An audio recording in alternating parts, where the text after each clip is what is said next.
right. I'm going to start right up and talk. Just people are just kind of joining in right now. So, with no audience, it's still good to kind of introduce these video sessions. So it feels a bit awkward just kind of starting the video up and just looking at nothing. So welcome you guys. Of course, we're going to be doing a little bit of a live stream today, and it's been a minute now at this point in terms of getting online YouTube to be able to sketch with you guys. But in any case, for those of you that are joining for the first time, welcome as always. Here we're trying to essentially create more engagement on being able to pursue the questions and information about the world of art and design, but also being able to just live sketch for you guys on my own personal sort of use, because I'm going to draw anyways, so I might as well share it online with you guys. In any case, if anybody has any questions, you're welcome to jump in at any point. But I'm going to be going in here with this piece of paper and a fountain pen and just seeing what we'll produce. I'm not sure exactly what we'll draw just yet today, but I think we're just going to play, honestly. I feel like it's been, like I said, a minute since I've kind of drawn on YouTube to be able to just kind of produce things more for just the spontaneous moment. A lot of times I think about illustrations and single pieces, but I think today I kind of want to just sketch sporadic things because I have a larger piece of paper in front of me now today. So we'll see how it goes. And I'm getting a couple of comments here. Welcome you guys. And as always, as I said, you guys are welcome to get comfortable. If you want to maybe sit in and also kind of sketch with me, please do so as well. First, real quick sort of comments about materials.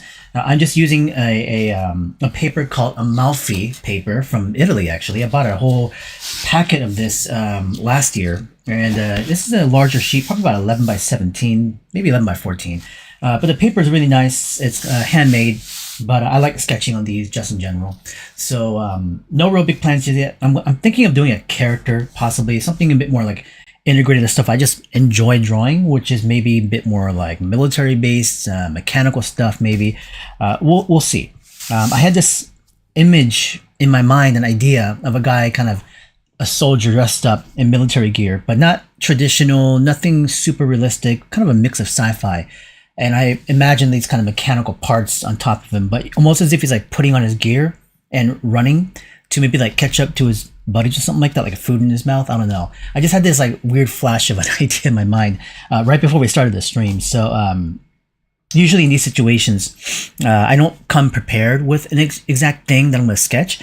It's really just a blank piece of paper and an idea that comes in mind, usually in the immediate moment as I'm here with you guys. So then we'll just see if we can problem solve it. Right now, the only thing I'm thinking about is like what kind of orientation of the camera I want to go for, whether the character's like, running this direction or that direction with kind of a down angle view maybe. I'm trying to imagine even like what he'd be doing if he was putting on his gear and like running to maybe catch up with his soldier friends. Maybe like his helmet's being put on, or maybe like he's putting on his gloves maybe. I'm not sure just yet. So a lot of these decisions I don't really make prior to the sketch with a full sense of security of exactly having an image in my mind. But I do know that I want the character running in some direction. So I think I will have him face to the right.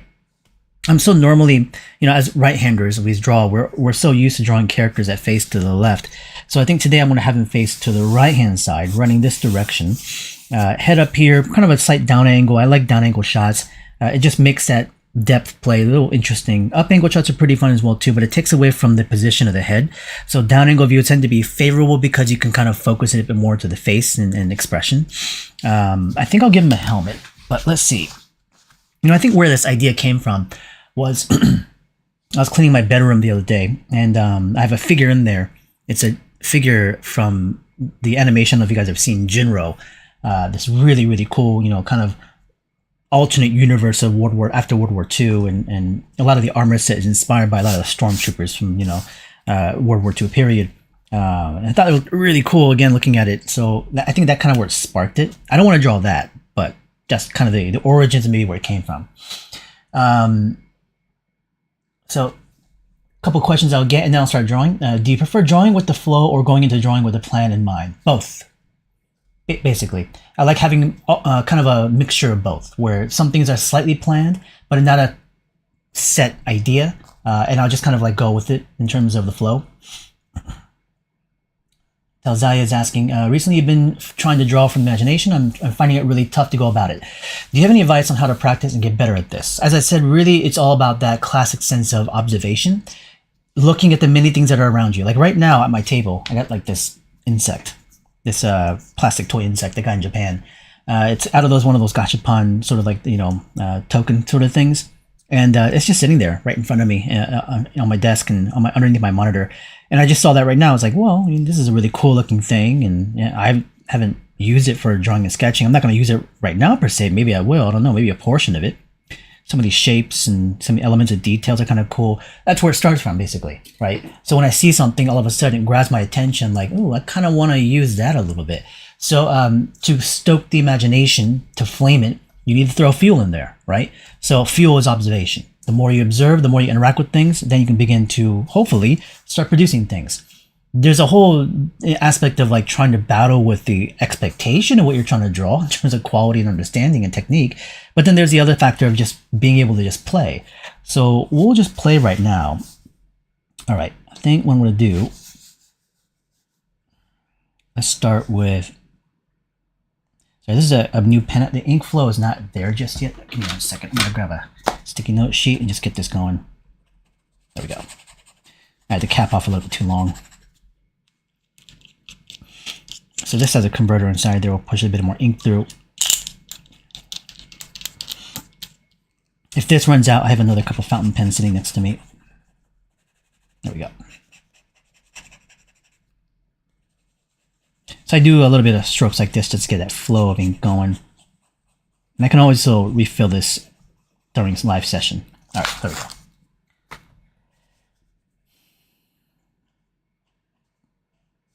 This first part of just getting the scale working can be the more challenging aspect of it.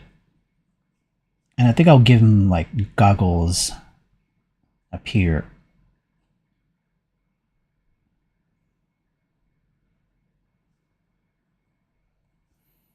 What I've been trying to do lately in terms of trying to adjust my live drawing situations like this is to be a bit more attentive to the way I put line and just the information onto the page. A lot of this, I've been having a lot of discussions with students of mine during the online classes, and currently where I'm at is still going into this phase of trying to restructure a lot of my general approach to things, where I have a very comfortable set way of doing stuff based on very much habitual sort of motions and repetitions within subject matters. And a lot of it comes back down to my relative speed in terms of how I work. And today, I'm not trying to say I've been able to master this in any way in terms of the things I'm exploring for myself. But currently, what I want to be able to do is just be a little bit mindful of some of the strokes and the amount of information being put down as well too.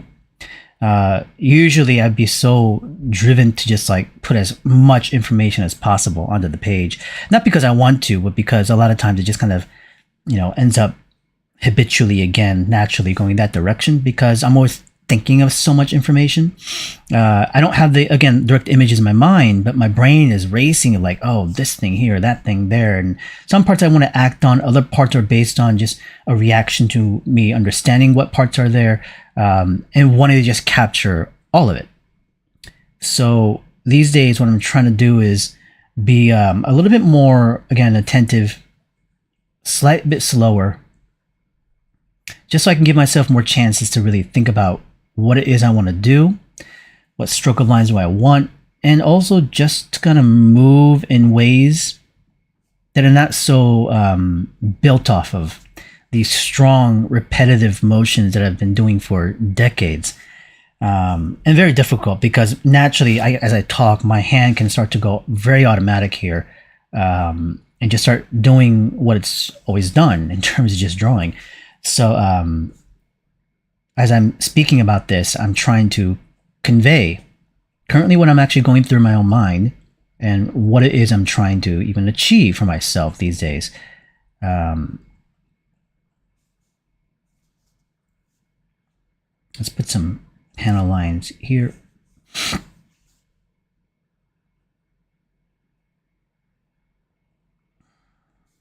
the goggles will be on top of the helmet.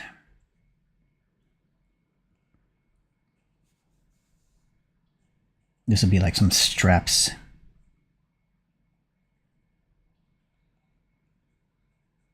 I'll get to some questions in just a moment.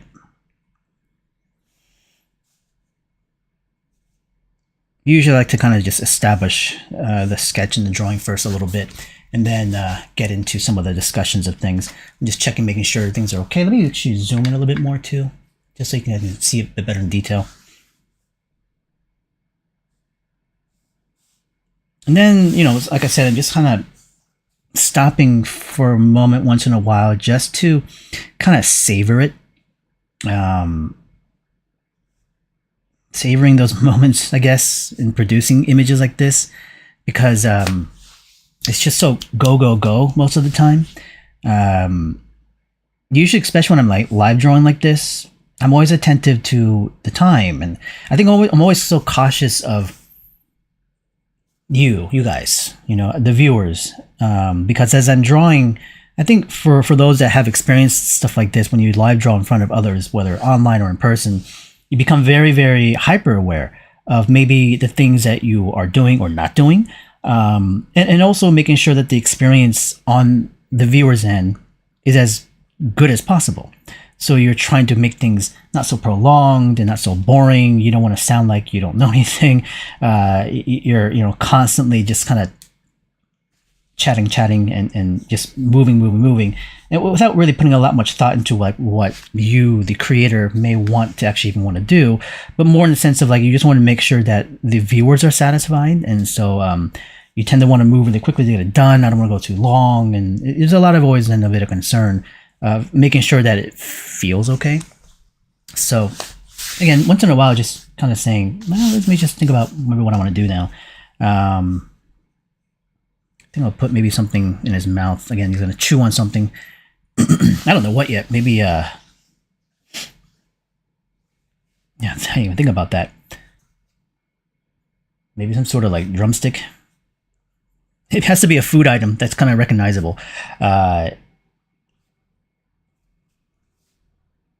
Grilled fish. I don't know. Let's see what some of the questions. Another question from AZ Luder. Is it better to communicate a collection of in-person models as references, or is it better to use digital photos online database? Oh, I see what you're saying. Is it better to accumulate a collection of human people models as references and photographs, collecting it in person, or just getting it online potentially? Both. There's nothing wrong with using both resources. If you're able to actually collect data resources of your own, granted, it's like you want to be careful of making sure like the model is okay with taking photographs. And if it's in public space, then that's fine. You don't want to come off weird though. So be mindful of what kind of photographs you're taking in public. But either way, it's like if you're gathering your own, I mean, that's fine. But I have no problems of using both my own collections and online sources. So don't segregate the proper ways of using references and whatnot. A reference is just visual support and inspiration, Unless you're trying to do an exact copy, a one-to-one illustration, that I would say your photograph would be best. Dylan's asking, what's your take on learning fundamentals diligently or drawing for enjoyment and possibly drawing more as a result of doing what you find fun and engaging? Do they eventually lead to the same place? They eventually lead to the same place. I am drawing for fun, but it's still, for me, very kind of rewarding on the sense of like practice and education, because I have to use my fundamentals and being able to generate images like this. So if you're not applying your fundamentals and kind of like conjoining the outputs and the outcomes of some of the images you might produce, some are very much directed as homework that you're doing. Other times it can be more for fun, that what you're going to go for as well too. But all of them are going to use the same sort of, elements of technique and foundations. So both are extremely, important to engage in.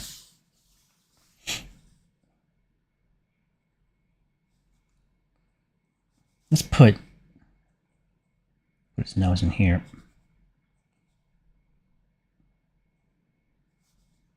You know what? Like a sandwich.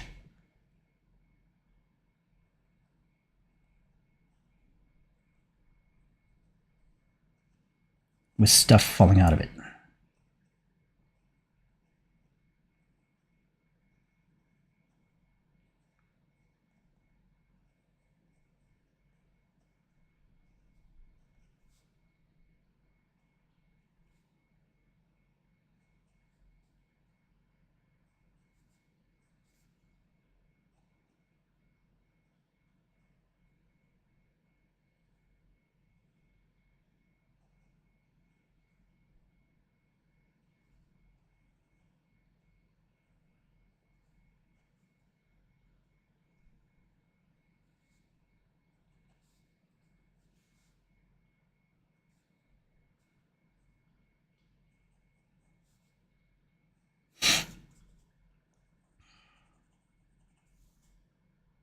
Concentrating a little bit on trying to figure out what this sandwich looks like.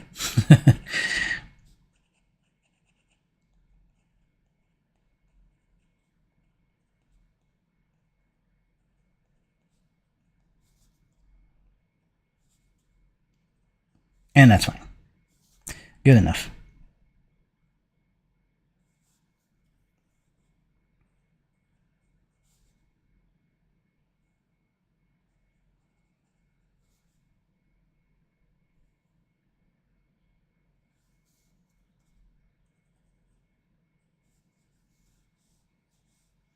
I'm going to put the right arm behind, tucking away the rifle, maybe as some type.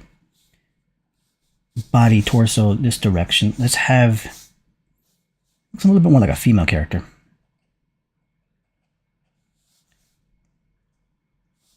Let's have the torso going this way with the right leg coming up. Right arm going back. That should be good.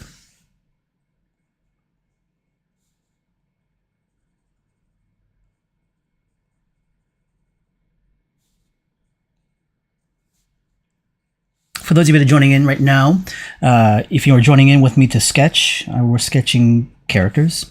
I'm sketching some type of like military-inspired, armored-up soldier, hybriding mechanical things, military things, and she's like getting a bite to eat, running along, trying to catch up with her comrades.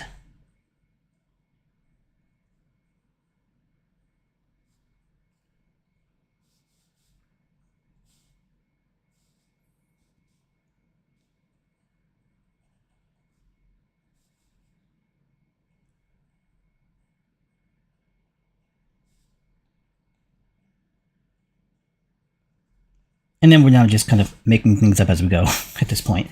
In terms of some of the gear. Put the shoulder over here.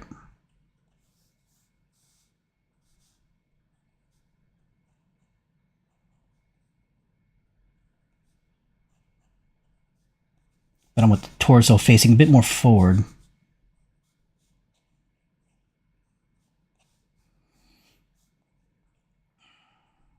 Another shoulder on this side. Let's put like a chest plate on the front with some additional gear.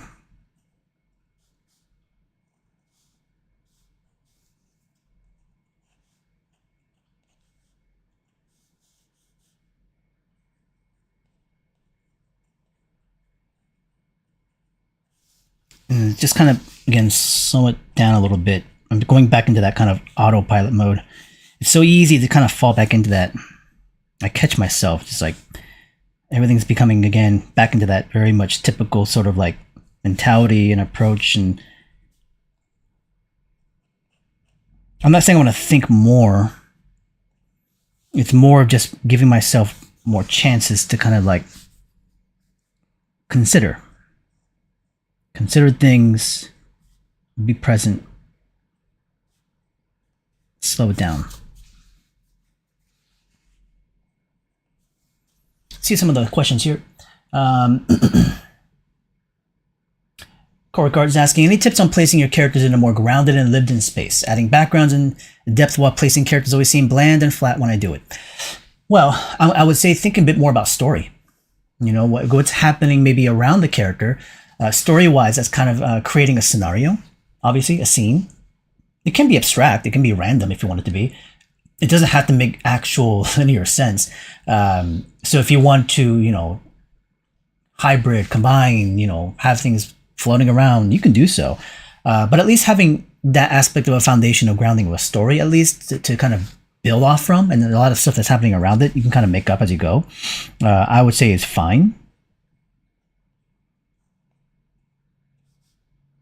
But that's where even being inspired by storylines or characters and things that you really enjoy and using that as a kind of a jumping off point, I think is also good. These would be all little packs and zip ups.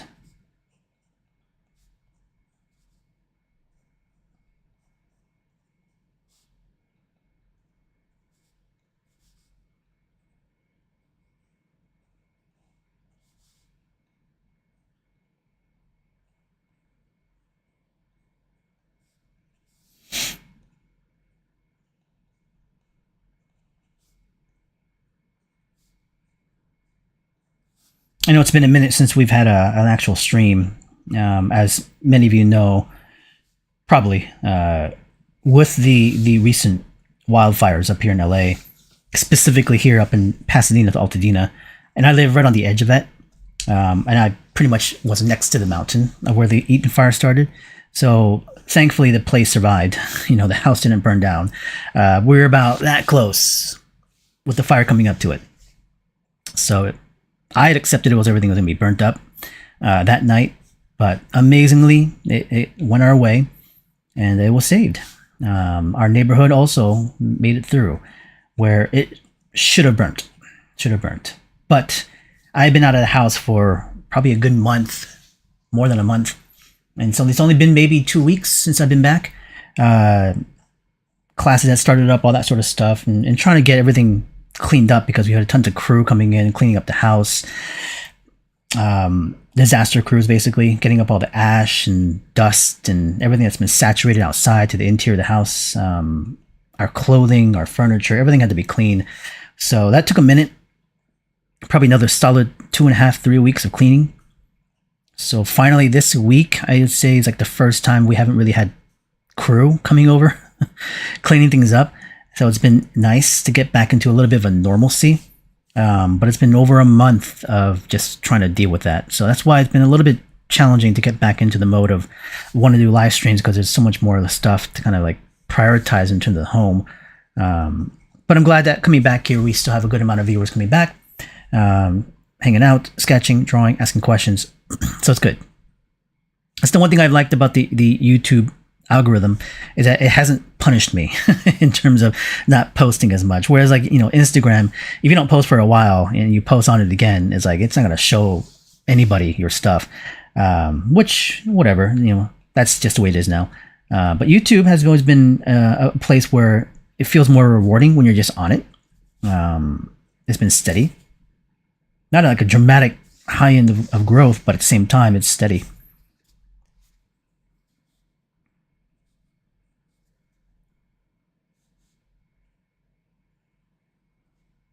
We're going to give her a mechanical arm.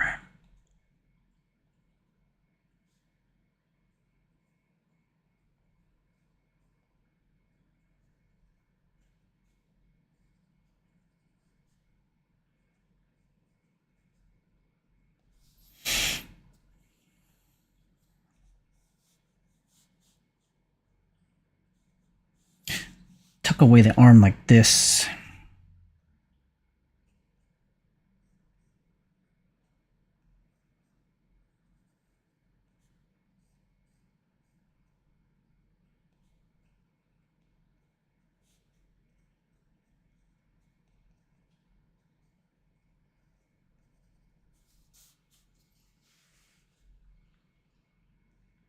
See a couple of the questions.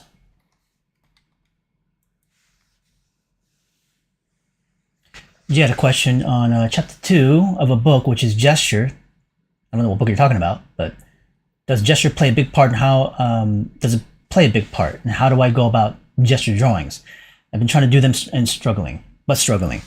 It kind of depends on how the book's explaining it to you. I would hope that it's informing you based on what their perceptions of gestural drawings are. If I was to quickly explain a little bit based on my interpretation of the wording of gesture, is basically split into two contexts. One being gestural posing, and then gestural line, physical line that you're putting down to the page. So you can consider the posing of the character and producing then gestural lines to capture a dynamic pose or whatever pose you're going for. So it's not just scribbles. It's not, I don't think it's randomness. There can be obviously the sense of search, but I think it does have to flow and you have to capture something as well too. But it's a combination of the both, right? Where I'm observing something like a photograph or observing like an actual person in front of me of a model, and I'm trying to, emote the line based on how I want to express it, based on the length or the flow of the movement, and also the material, and then trying to capture the dynamism of the posing that's in front of me with the accent of a gestural posing. So, you can isolate one or the other if you want to, but I would say that, is it important to consider gesture of things? Sure, absolutely, because we're talking about basically the energy of the image. Does it produce an image that again, not just emotes but conveys a strong sense of whatever posing might be happening. Now, of course, you could say it doesn't may not be like a dynamic action pose. It could be just a person sitting there. But even then, we're talking about the actions of things like gravity. Could be a part of it, right? So does the weight of the figure also convey clearly as the person is sitting on the chair? Is there a slouch? Does gravity pull down on the flesh? Stuff like that can be a part of it. So the real Damien adds asking, do you prefer heavier or lighter pens and pencils? I just prefer pens. In terms of is it a light or heavy, I have combinations. I like brush pen styling of pens, which means it has a lot of variables of line, thick and thin. So, that in itself produces then the kind of line variations of combos that I want with a singular tool. So like this pen right here, I can produce thicker line by just having it on the side, and I can produce thinner line on the tip. I can also then turn it upside down and get even thinner lines from there. So there's a lot of line variation to this pen. And this is a fountain pen. It's one sizing, but this was a broad nib that was grinded to a shape from a grinder that I know. So it's a custom pen. So it gives me a lot of variation, much like my other fountain pens, like these other Esterbrooks. These are those Fude nib pens, which has also a lot of range, thick, going to an end, thin. I can turn it upside down, even get thinner from there. So there's a lot of range for motion. It's the benefit of a Fude nib. And Fude nibs are trying to, replicate brush style. Fude, so Fude. And the company Esterbrook, which is this fountain pen company, does produce that type of nib as a production pen now. So you can find them just as a regular pen. An option you can buy, which I highly recommend. The ones I have right now are prototypes. They lent me last year, but now they have production versions out.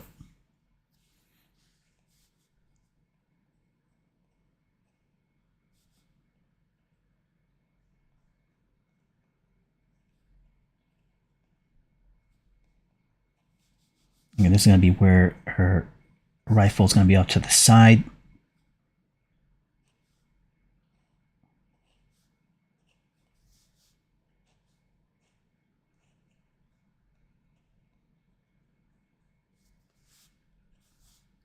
We'll make that up as we go from there.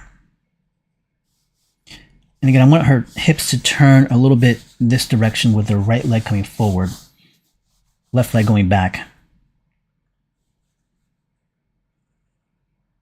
This arm, maybe we'll hold on to something else, maybe some other type of food item.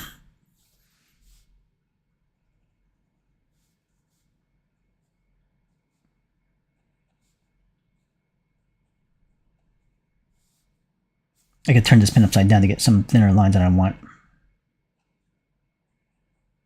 Kind of want to scratch up her face a little bit. Maybe she has some wear and tear, even on the helmet a little bit. Tiny little bits of hatching. I don't want to overdo it right now. Daryl's asking, I'm used to long pencil drawings, so I don't mind the slow pace at all. I do get what you mean about pressure and live audience, though. Yeah, that's good to hear. Alejandro had asked, do you prefer felt tip pens or fountain pens? I prefer starting with felt tip pens as training and then moving into fountain pens afterwards. Today, my preference is mostly fountain pen. Question, what kind of practice is effective for you to be able to skip pencil sketches and draw directly with the fountain pen like you? Basically, try not to, if you can understand, I know that you're translated from Japanese, don't isolate this thinking that you have to somehow skip over the pencil, okay? As if the pencil, for some reason, is some form of a weakness or a negative process in how we sketch. Because most people would say you draw with the pencil as an underlay, right? You sketch with the pencil, and you then take the pen on top, and you line the pencil with ink. But for most people, they will see that as something as a weakness because you should be able to bypass that step and go directly to pen like I am. Is this then better than doing a pencil sketch? No, it is not. It's just a way of doing it. So if you still do pencil underlay and inking on top, there's nothing wrong with that. You can still do that, and I can still do that if I want to. It's based on then even situation of what I'm working on. If it's, let's say, a client piece, and a client hired me to do an illustration, and I had to send them several iterations. Well, I might even do a pencil sketch at first just to show them, hey, this is going to be the full size and composition. I may have even done thumbnails before. Now, I don't need to because I do have the skill to go in there with the pen directly. But at the same time, with a client, it might be wise to do so because then if they need changes, well, I can go back and erase a couple of things out and readjust that thing and show it to them and get approval and start to, refine the finish. So there's a benefit, being able to use, especially traditional mediums, of being able to alter, the outcome and adjust things based on what the client wants. But even as a practice, I think going in there with the pencil to pen is perfectly normal and fine. But being able to have the option to go to ink, how do you go about strengthening the side? First and foremost, just do, right? Pick up a pen and just go for it. Go for the things you like to draw though, right? What do you like to draw? People, animals, vehicles, even just basic exercises of building shape and form, whatever that may be as to what you want to visually produce. Go in there and just start producing it with the pen, straight in. And being able to practice and embrace the fact that you will mess up. You will mess up and you will not like it. And as you do so, and you mess up more and more and more, you will start to slowly gain the confidence and understanding about how to negotiate that image to produce a more consistent outcome each and every time. So that is pure, as every artist would say, simply practice. But it's more than just practice. It's being mindful. It's also being attentive to the way you engage with the piece because it's not going to be perfect. This is not perfect, right? So that's really the only advice I can give. It's not an answer. It's just a way of approaching it.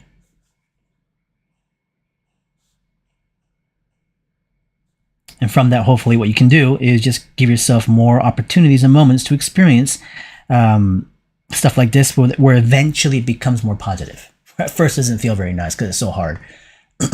Jake was asking, what kind of art skills have you been working on recently? More of this sort of being attentive, mindful, trying to slow down the pace, not being so hurried to finish, because in my live drawings like this, I'm thinking like, oh man, I gotta finish in like an hour. I gotta go. I gotta finish this now. No, it's just being present with you guys and being present with the piece and enjoying as I go and making decisions of stuff I want to try. Like maybe I want to try this one over here or try that one over there and just move with a little bit more mindfulness and not just going with a ton of information everywhere. Maybe in the background, I'll keep it a bit more open. I'm going to drop the values down over here with shadow. But also maybe this arm, I won't really draw, really. It'll just be a silhouette. Like this arm over here, you see how kind of open it is? I could have put more detail in there if I want to. And the thing is, I want to. I want to put more information here, here, here. But you gotta sometimes just recognize that urge in those habits of what you have and being able to sort of like break that pattern a little bit. Because in this arm, I was like, but there's so much more detail I can do in there. But no, I'm not going to. I just leave it to that much information. Nothing else inside. And also just kind of move the line maybe a little bit more uniquely than I normally would. Just feeling out a movement.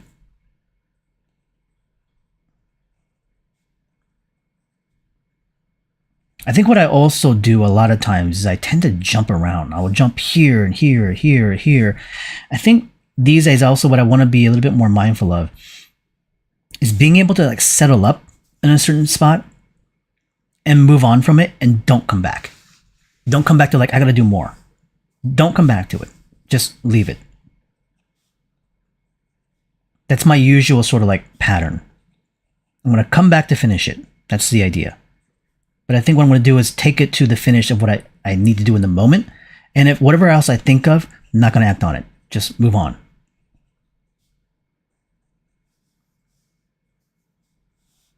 No matter how it feels. So again, I'm going to kind of finish up these areas initially.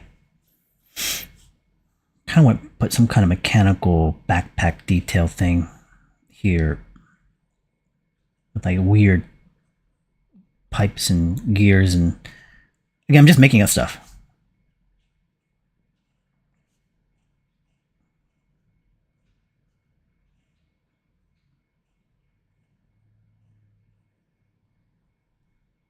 I don't know what any of this stuff is. Just making it up.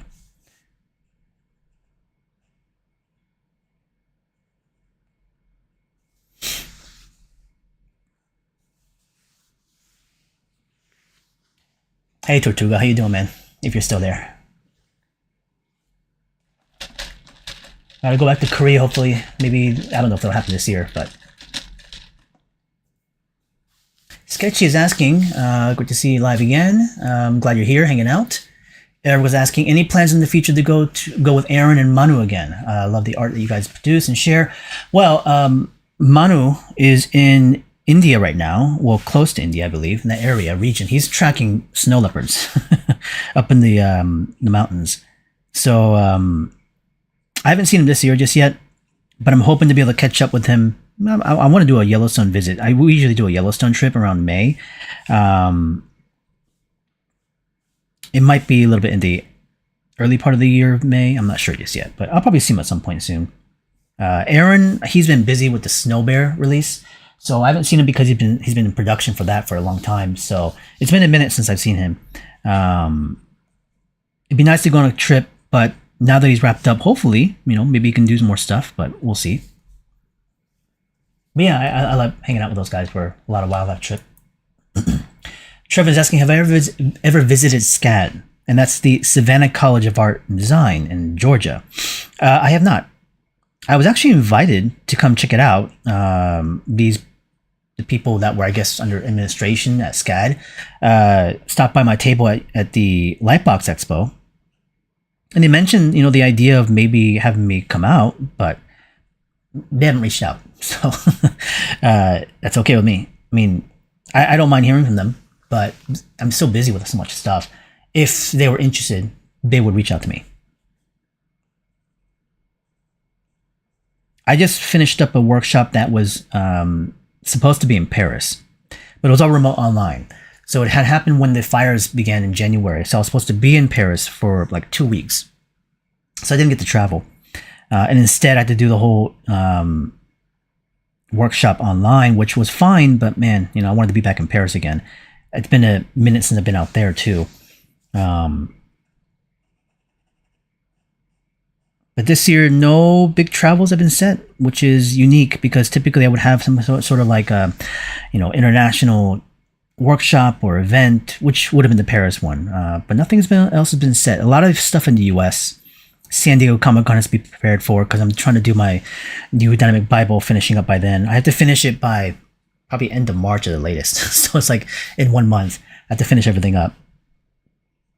And then there's the most closest upcoming show is going to be in May, which is the Monsterpalooza Expo.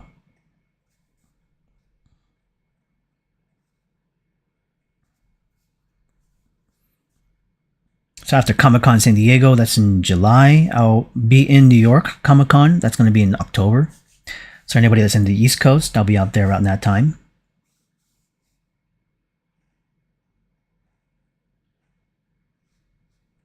But no international things for this year so far. If not this year, hopefully next year. This year, I do need to get a new book out, though. And that's the next Dynamic Bible. It's got to come out.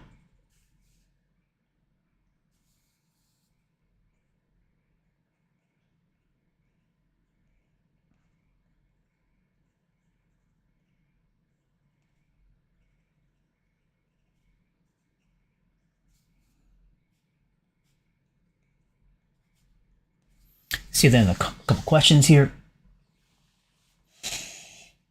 Silent Observer was asking, can you speak on drawing pacing with pen and ink versus pencil?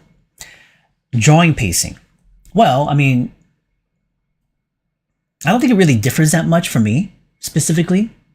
It may differ for other people in terms of, using pencil and ink versus just straight pen. Or just pen and ink, that is. So the reason why I wouldn't change is because my mindset doesn't change in terms of what I'm trying to do with it. When I'm drawing with a pencil, the mentality of like my line and this sort of commitment to the sketch of line is pretty ever present. It doesn't really shift. And I would say that's probably what you would want to go for too. That even when you're drawing with a pencil or pen, that you actually don't want to change the way you approach the material. And again, it's all about this idea of building bad habits, which either tool can generate bad habits. So just being able to recognize the things that you're trying to maybe streamline or condition, alleviate in terms of stress and stuff like that, where those materials can maybe add to them.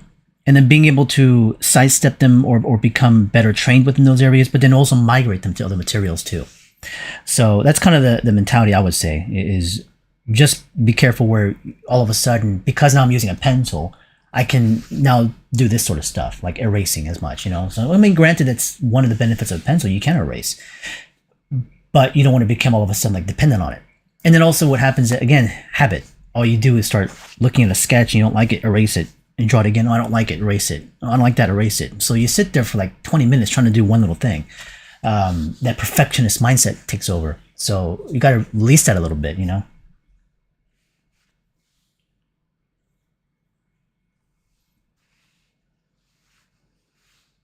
Question, if I have time. Do you find rendering hatching easier with a fountain pen than a fine liner? Not always.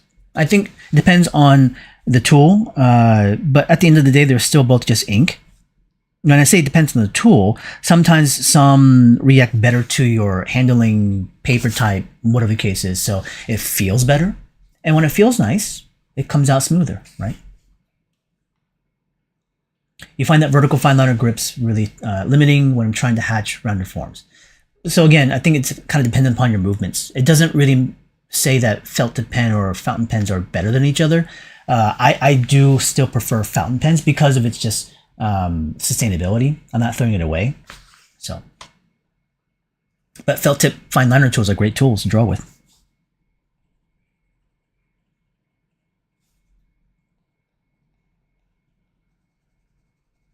Let's keep going on this a little bit longer. We'll come back to some more questions in just a moment.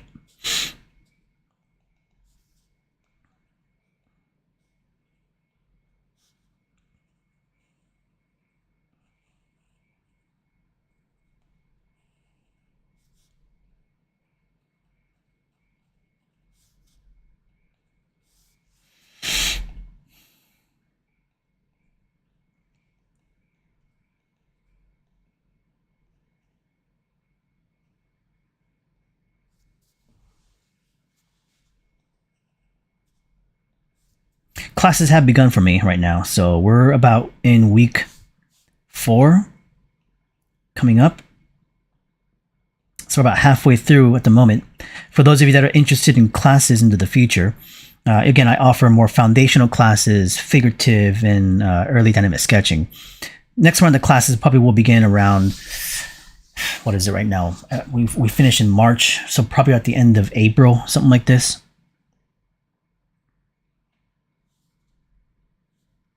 And that will go through May, probably finishing around early June. So look towards mid-April, early April, as next round of registration for those that are interested. This year, the beginnings of our sessions, class have filled up really well. So it's been a good sign that education and people interested in wanting to learn how to draw is still very strong. I know there's a lot of concern about, validness of learning these sort of skills in current day because of all the technology stuff that's happening, and the fear of, not being valid and being able to be a hireable artist. But this skill set would never lose its, its favor, especially if you can take it to a level of quality and control and confidence. You'll always be a part of the industry some level of ways, but also as an independent, there's still a big customer base that's really interested in traditional work.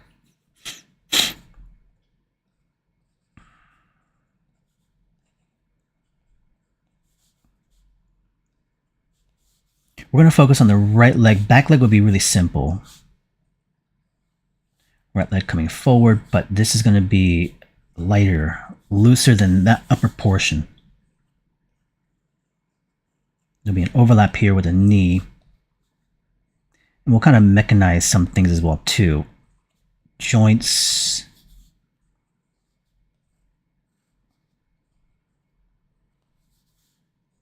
This leg is going to be going back.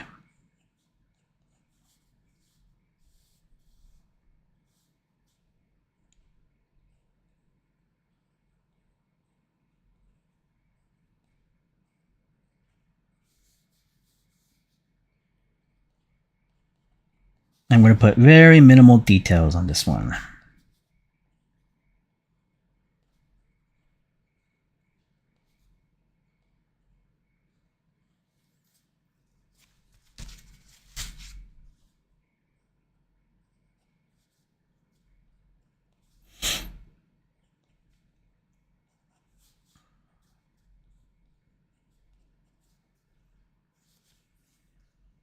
See some more questions here.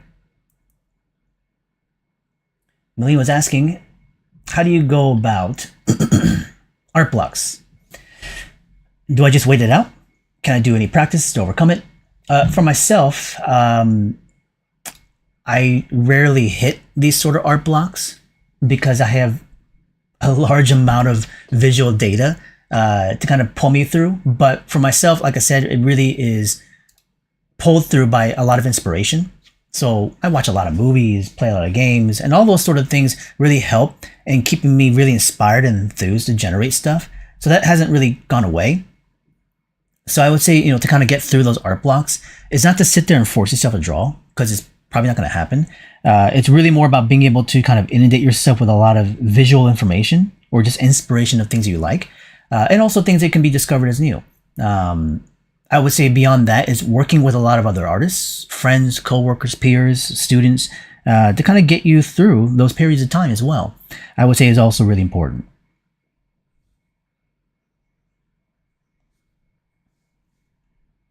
This hand's going to have a bag of chips.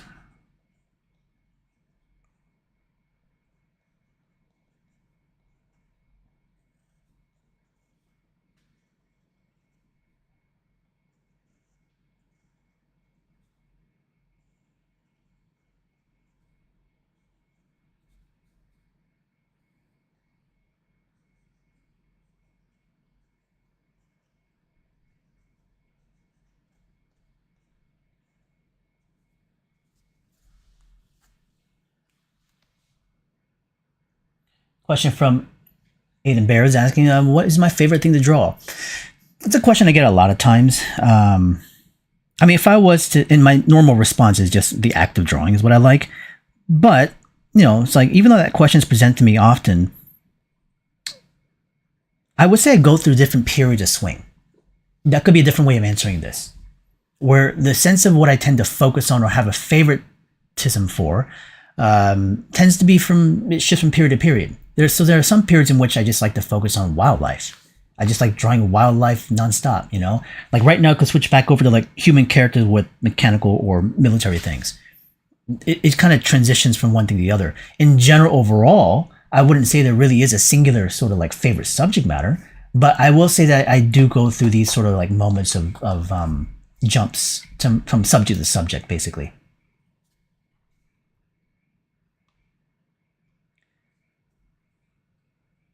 Sketchy was asking, what inspires you the most to pick up the pen and start drawing?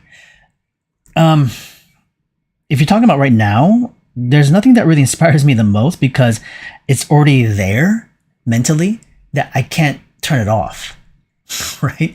So nothing inspires me to pick up the pen and pencil because I'm already wanting to go. So it doesn't take a lot of effort, nor it takes a lot of sort of like triggers to get me going to sketch. Every time I sit down, unless I'm doing something else or I have to prioritize this stuff, I want to draw. So in my youth, when I was younger, I would say looking at a lot of other artists' work, right? So doing master copies, observing other artists, how they do things, analyzing their products, analyzing their like student work, instructor work as well too, of course. So as a student, I was always being very, very absorbent of the things that was surrounding me. From my fellow peers to the things I will see from my consumptions and stuff. So that's why I said, observation is such an important thing. And observation is not just looking at, let's say going to a museum and seeing some sort of like still life thing, but the observations of everything I look at visually.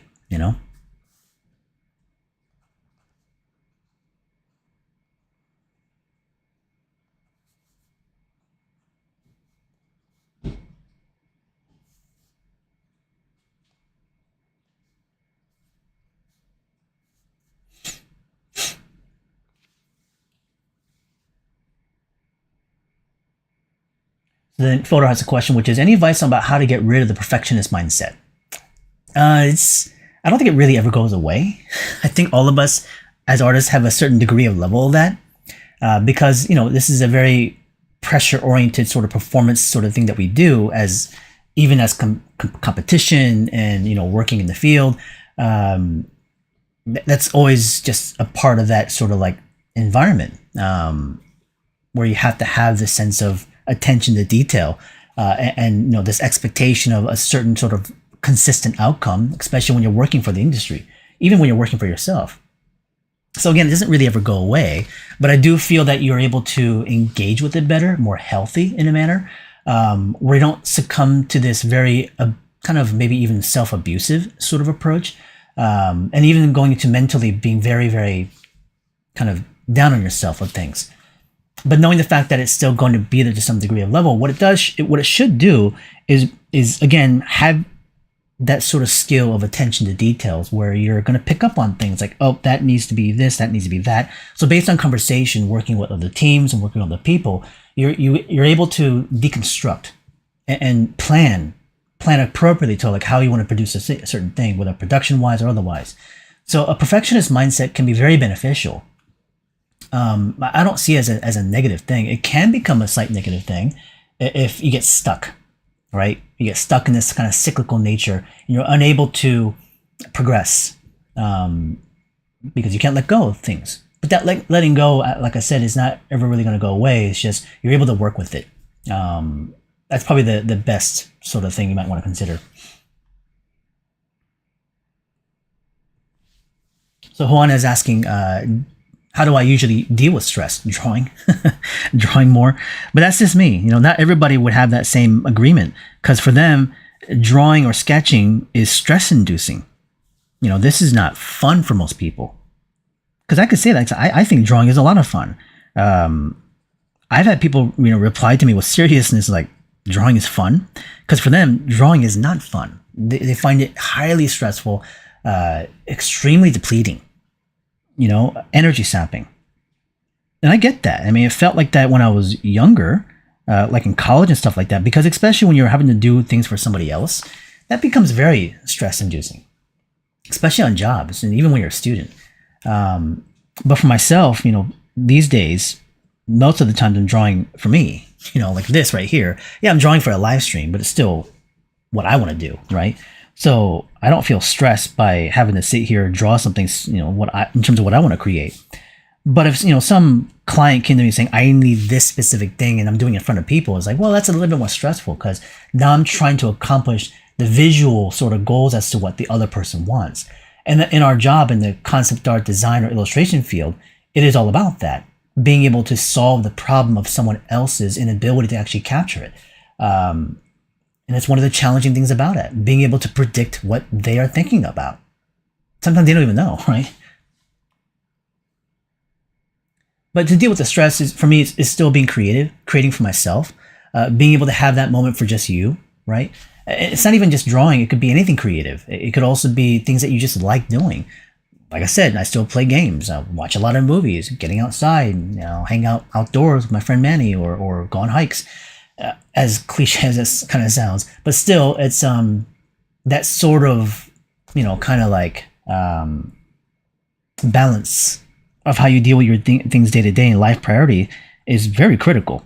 Probably not as well balanced in your youth as some of you who are a little bit older might have, hopefully, a better handle on that. But even then, you might still feel like I don't feel like I got a handle on anything. I don't know what I'm doing still, which is fine because that's just life. You're not going to know 100% everything how to do stuff. You just kind of go things day by day. If anything, what it's about is just giving it the awareness of effort and mentality. And if it doesn't work out that day, that's fine. We'll pick it up tomorrow.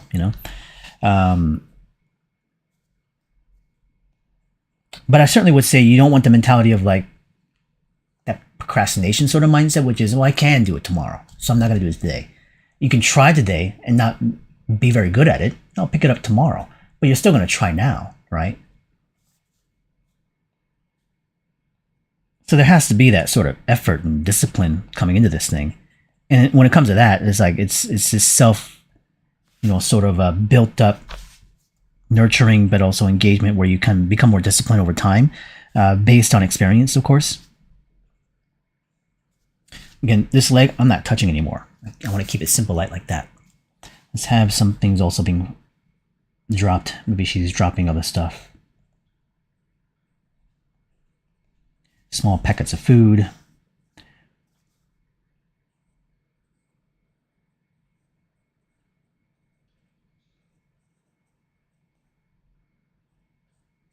Some kind of canteen.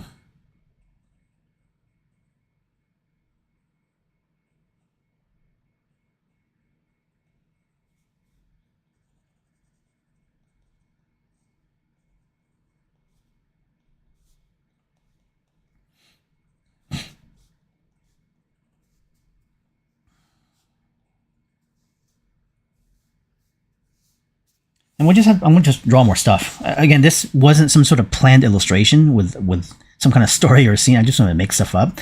Characters like this, maybe. So put another one right next to her over here somewhere, doing whatever. Maybe this one will actually be kind of like in a pose state of ready to fire.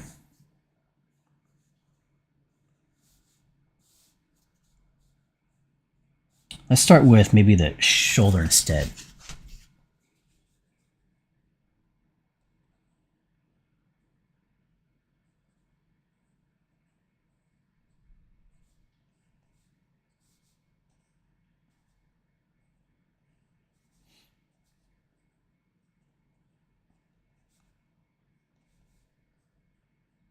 This will be the shoulder. This is going to be the upper arm. Here's where the lower arm, forearm will come up.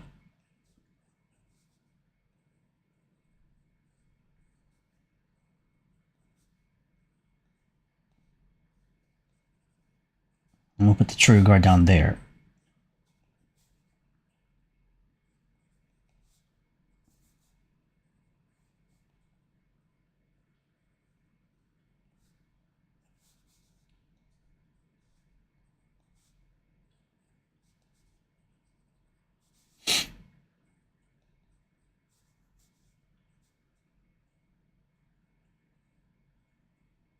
Some sort of small little scope.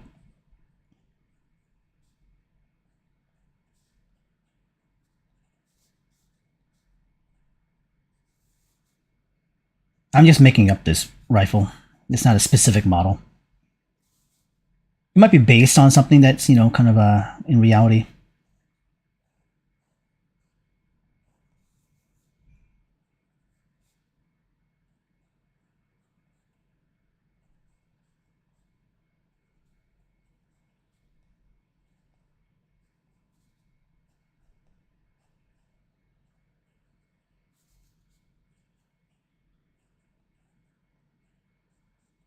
A bit of a cheek rest there, the buttstock.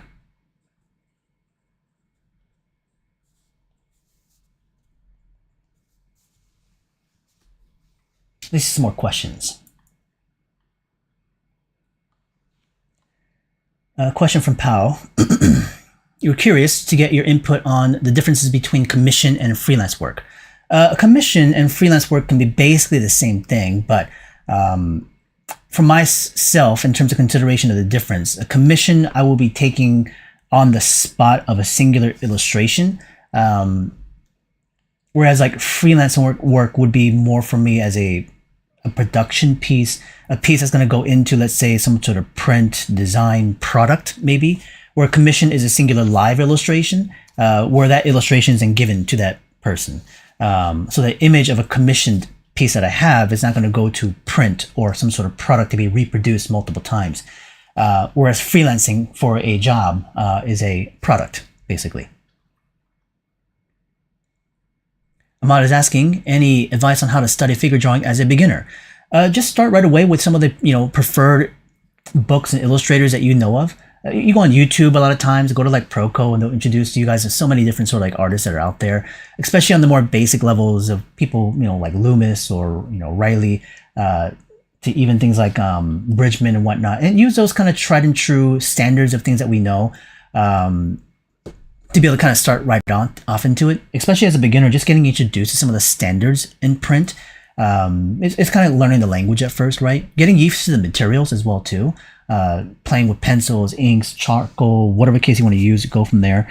But don't be so serious about it just yet in terms of specifically learning a technique. Just getting introduced to the ideas about how and what certain artists in the past and what certain artists today do to be able to approach that particular subject matter, as difficult as it is, right? So don't scare yourself too early, basically.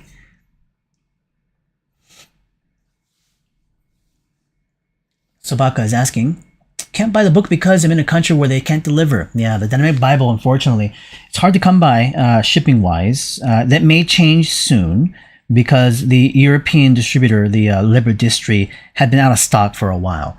But they finally figured out, the whole printing situation, distribution. It's been out of stock in general. So they've actually reprinted everything. Well, the first book, that is. So there are copies that will be going there hopefully by the end of this month, actually. So keep that in mind. Take a look at their website, liberdistry.com, and you should be able to find some copies there. Which, if they're in Europe, so if you're like in Europe or different parts of the world, it may be cheaper to ship from there compared to like the US and using superonius.com.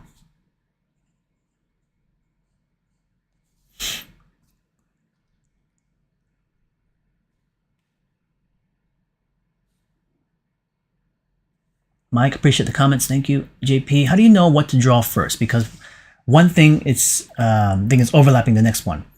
Well, how do I know what to draw first?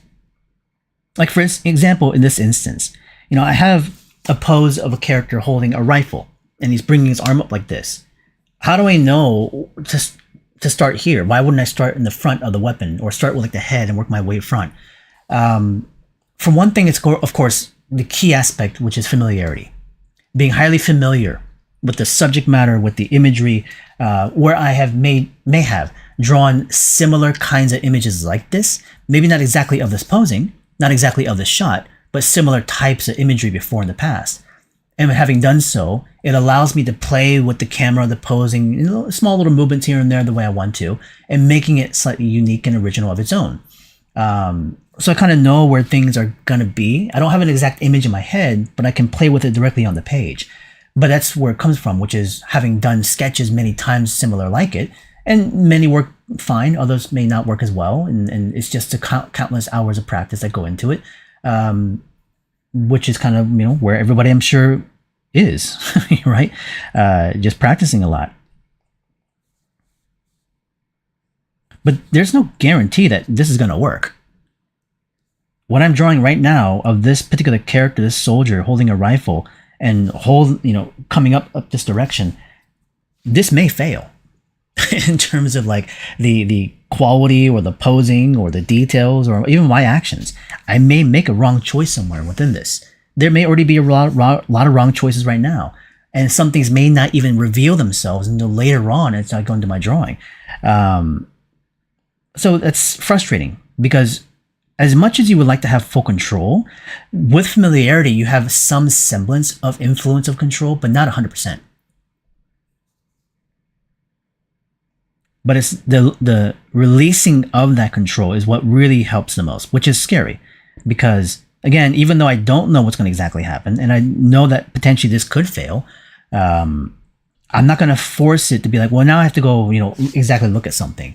Or I need to sit here and maybe plan it out with something else. No, I just want to try and see what happens. This is not for anything. This is not for a print. This is not to be sold. This is just for me to draw in front of you guys. So if it doesn't work, that's okay. Yeah, I know there's a bit of a performance here because I'm drawing in front of you guys. But at the same time, it's like, I'm not here to just impress. I'm here to engage and build an audience. So being able to experience from an artist who has experience of decades, yet still dealing with these sort of things, is like, well, I don't know exactly what I'm trying to do on this part, and then being able to maybe solve it, I would say is rewarding for people that are viewing, but also rewarding for me because I've built up another round of experience of how do I consider this situation.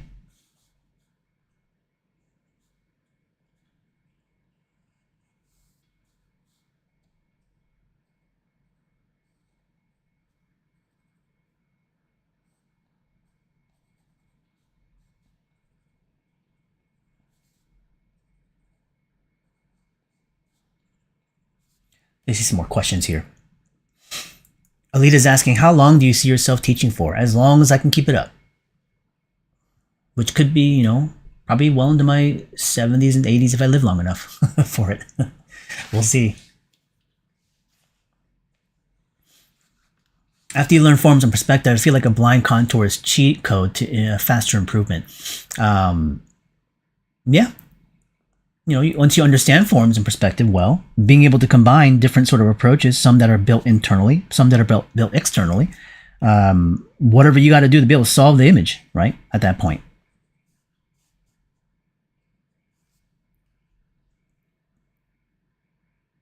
Stanley was saying, with all the AI arts online, I think there could be an increased demand of traditional art.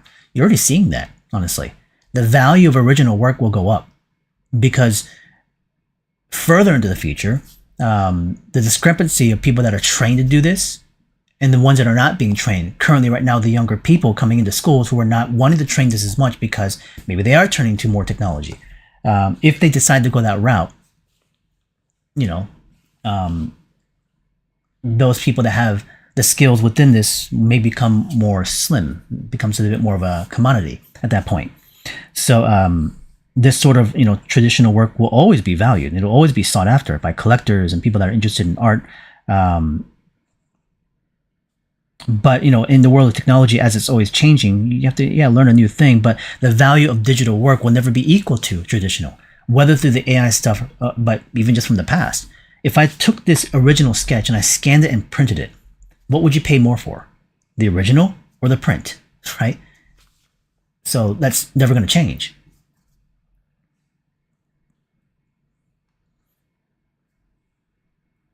Is drawing one or two things a day good enough?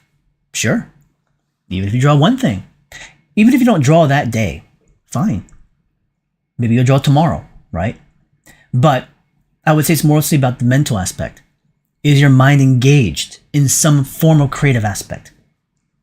Maybe it's storytelling. Maybe you're reading stuff, watching films again, playing games, because you might think, but that's not me creating. But mentally, you're finding creative inspiration. which is gaining the enthusiasm to wanting to also now generate onto some media. But it's got to start up here, right? You got to find something that kind of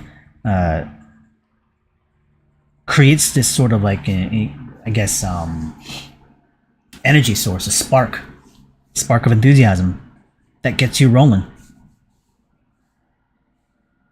Let's see. Let's have his hand come out this direction.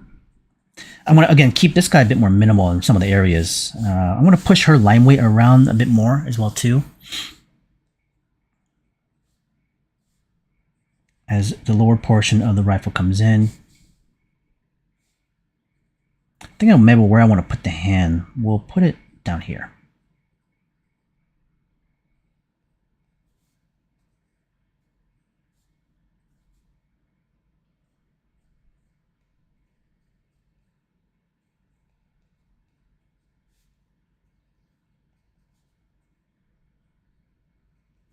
It's just an indication of the hand. That's all we need. Negative shape on that part.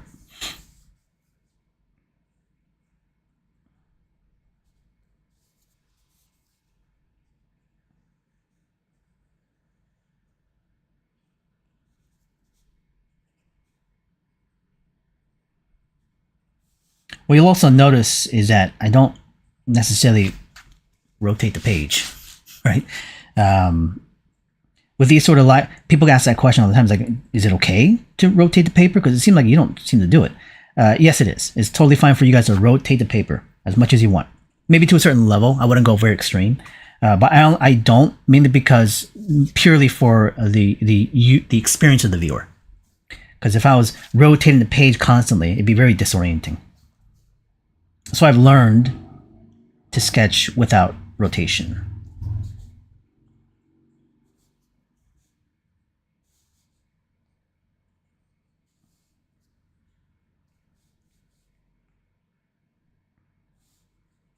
And I almost put his legs in a similar position to this, and I don't want to do that. I'm going to spread his legs out this direction. This way.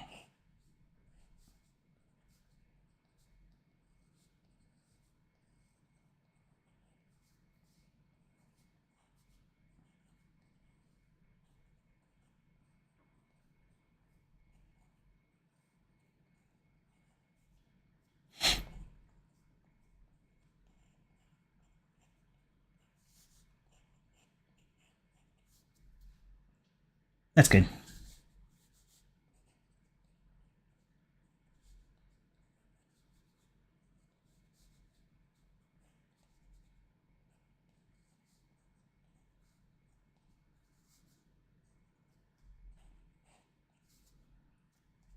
Tiny bits of detail here and there. Nothing too much more. I'm going to maybe bring it a little bit more to the head. But even then, I kind of like just the way it feels to concentrate that part. I may just leave a lot of the stuff open.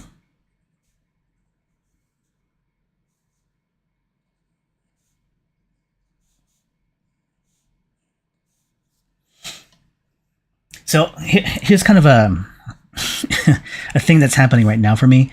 Just to reveal more about the way it's actually like kind of engaging my brain. I'm doing 3 things at once to let you guys know.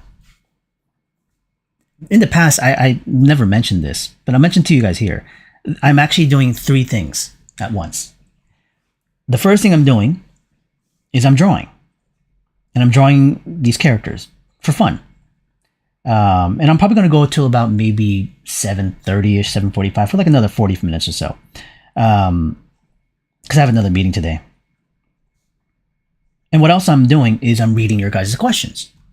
So I'm just going to go through some of the questions and whatnot. On the monitor next to me, I actually have a game going on. So I'm watching an NBA game. So I'm drawing, reading the questions, and watching the game all at once. So this is what I'm talking about, where my brain is very, very like fast to process a lot of information.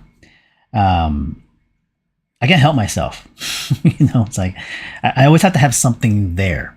Even if I'm drawing for people, I always love having something to kind of watch. I don't know what it is about that. Even when I was a student, like art center days, I would watch a film or a movie, and I would just like draw or work on separate things. And a lot of my friends could never do that because they would get distracted by the movie. Because how can you watch something that you haven't seen before, or something that you are watching that you can't just stop and just watch? Because it's just background noise in a way. I'm engaged, but I'm not distracted.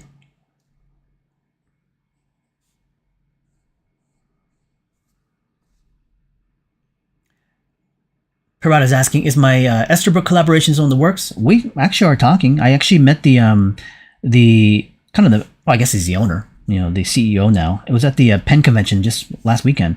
He was here doing the show at a table, and he actually gave me this pen. He gave me the nib. I bought the pen. And we had talked about like the ideas. Oh yeah, he wants to still do the collaboration. Right now, the problem is that with a smaller based company like that, when they have a lot of projects, the time it takes to be able to finish one production to the other one takes so long. And they're working on some bigger ones right now, working with big brands, licensing, that sort of stuff. So, of course, that's priority for them. But no, it's like they're interested. They want to. But I'm in no rush. And certainly they're not. It would be great if there was something that came out really quickly. And I would love to have something like that, kind of artist fountain pen released. But yeah, at the moment, I'm not really pushing it. But if it happens, hopefully sooner than later, I'll let you guys know. For those that were kind of wondering what that is, Esterbrook is the fountain pen company that makes this pen. And I've had discussions with them. I've sent them design ideas and concepts about releasing a fountain pen, which I call the artist's line. Because there's no real artist fountain pen out there, really. They don't really exist. The only one that I would say is considered within our industry as an artist fountain pen is the Pilot Falcon pen, which is a good pen. But they can be expensive. Some of them are easily $300 plus. So I was trying to make a artist-friendly pricing point, under $200, fountain pen of good quality, but using the Fude nib. That was the initial intention, but we'll see. May or may not happen.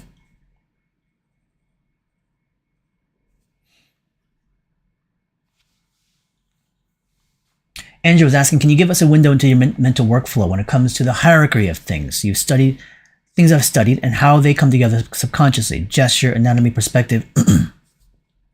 There's a typical education, sort of like formula that is produced for you as a curriculum when you go to those sort of schools, the classes that you take in order, and the use of the fundamentals. But then there's also then the driving factor of your natural sort of interest of things. As we learn all those basic fundamentals as a grouping of a whole, as a student body, the individualist sort of interest starts to come to boiling on the top.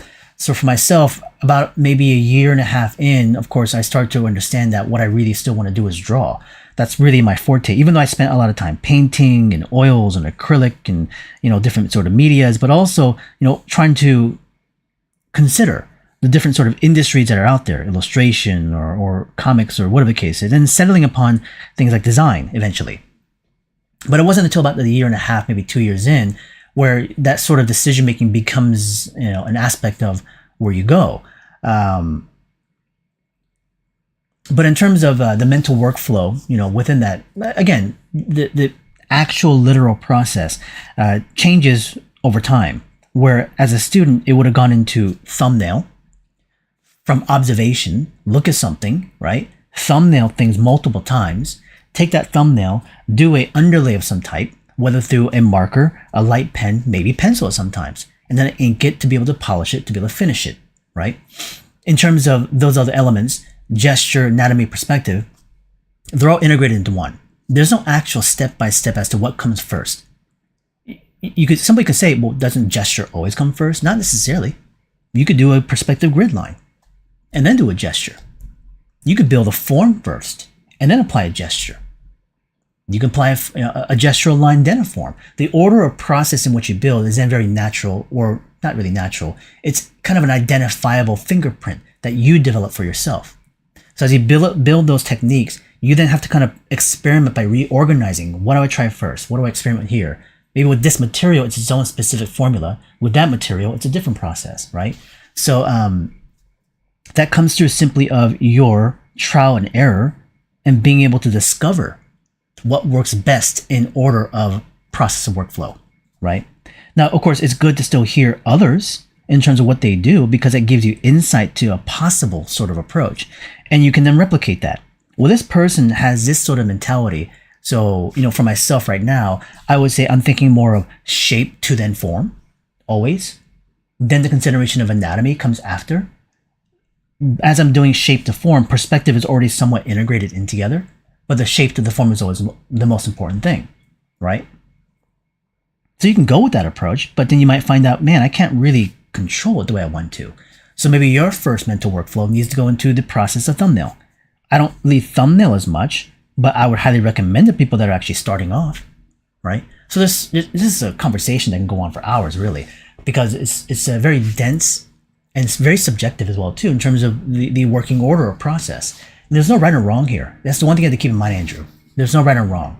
It's more about finding your identity within that. Jingle Bells has a question, unrelated. You're doing animation with 3D backgrounds, but 2D animated characters.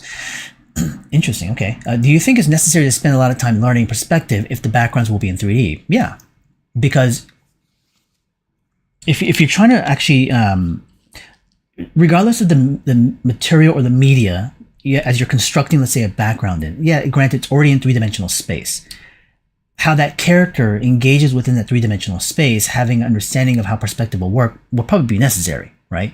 Especially as you're animating the characters 2D. So perspective still applies to those 2D characters. Then it's also about camera, right? Where's your horizon line? Where do you want to put the composition? Is it a low angle shot, high angle shot? What kind of lenses are you playing with? Are you doing some distortions, curvilinear? Are you doing a flatter telephoto lens shot? Based on how the camera also works, can change and alter the perspective of the shot. So that will affect your backgrounds, and that will also affect your characters. So having some basic fundamental understanding of perspective, I think, would still be very critical. This is asking, how do you adapt traditional paint while modern digital painting is popular on the market line? So you learn the traditional paint mainly because you want to understand about being able to mix your values and saturations of color. By being able to do so, you're training your eyes to better see and predict how saturation and value will work. Now, you can go directly to color picker on digital, but the problem is your color sort of theory and your experimentation to color may not be well explored. And I think with traditional, again, like I said, mixing paint and being able to understand how even paint reacts makes you more sensitive to be able to actually control that sort of stuff. So then when you actually go to digital, you just get what you want, but at least you've built up sort of a understanding of how that sort of value to saturation kind of works within that. With traditional painting, you also, much like in traditional drawing, with ink or pencil, you build up some sensitivity to your hand, movement, pressure, flow, because you gain so much in terms of tactile feeling from traditional work, which you don't get from digital painting in glass on a Cintiq or something like that. There's not enough response to it. So your hand sensitivity is not there. You also may fall into a trap of digital painting where you can't fully commit. I have seen people digitally paint, and what they'll do is they'll put one stroke of paint, new layer, one stroke, new layer, one stroke, new layer, because they're so afraid of messing up, and they want to control every aspect of the painting. It just sounds horrible as a process to me,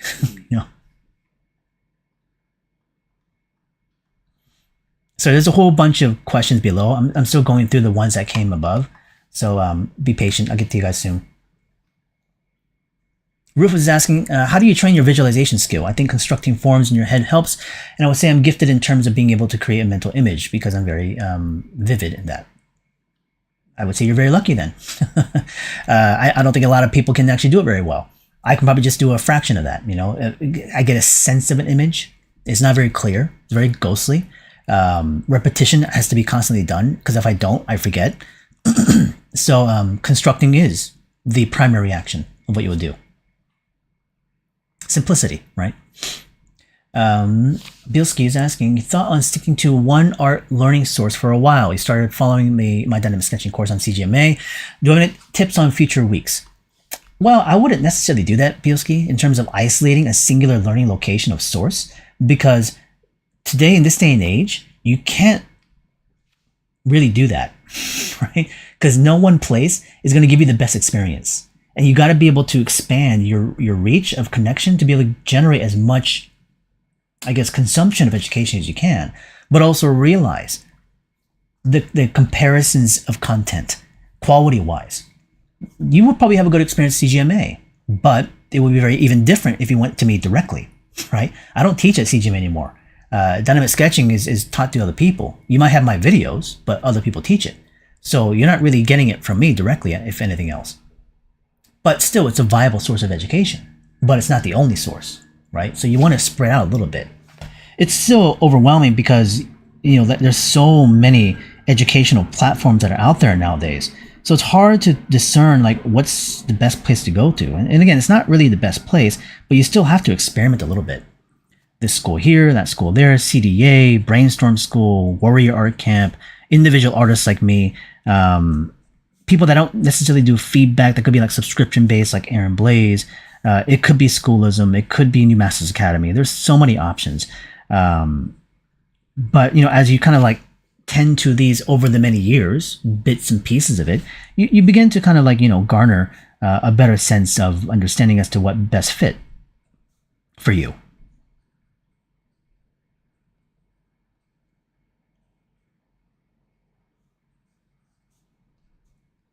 We're just going to tend to a little bit of this face on this side. The rest of this I'm not going to touch.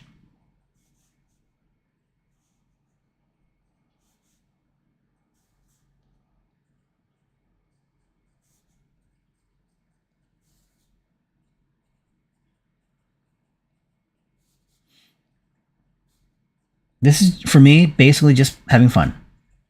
It's not for anything. I'm just sketching stuff that I find interesting. I think soldiers and military stuff and mechs and, weapon designs are always really kind of interesting. Always been fascinated by it when I was a younger person.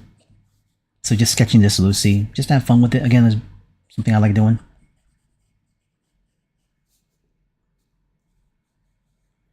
There was a sound effect I always remember. It came from Ghost in the Shell. It was an English translation of what they would do for silencer sound effect. It was PHUT.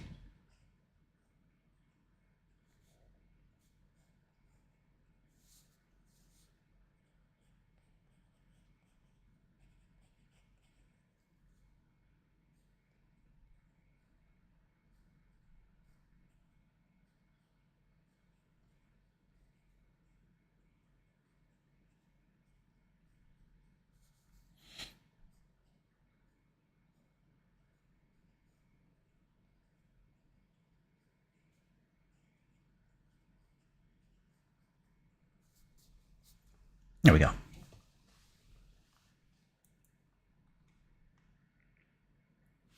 Let's move it to a different area. If I zoom out a little bit, you'll start to see the size of the paper. I still have a little bit of space down here. Might do one more thing and then move on.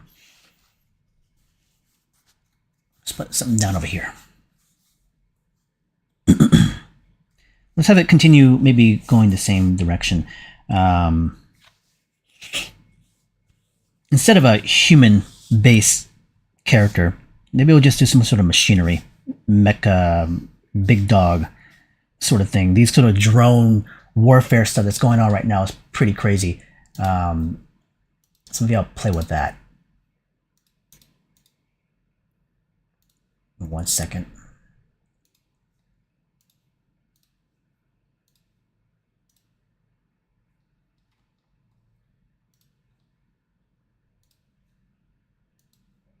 All 14 points. He's doing it from every.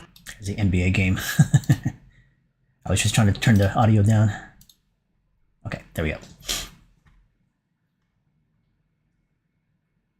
Sketchy was saying commissions stress you out. They can. I would say live, they can be stressful because, someone's trying to ask you to do something very specific and it's not always so appealing to sit there and do it in front of them, especially at like conventions and shows. I think what I'm going to do is some sort of drone crab thing. We'll put some sort of weaponry on top first.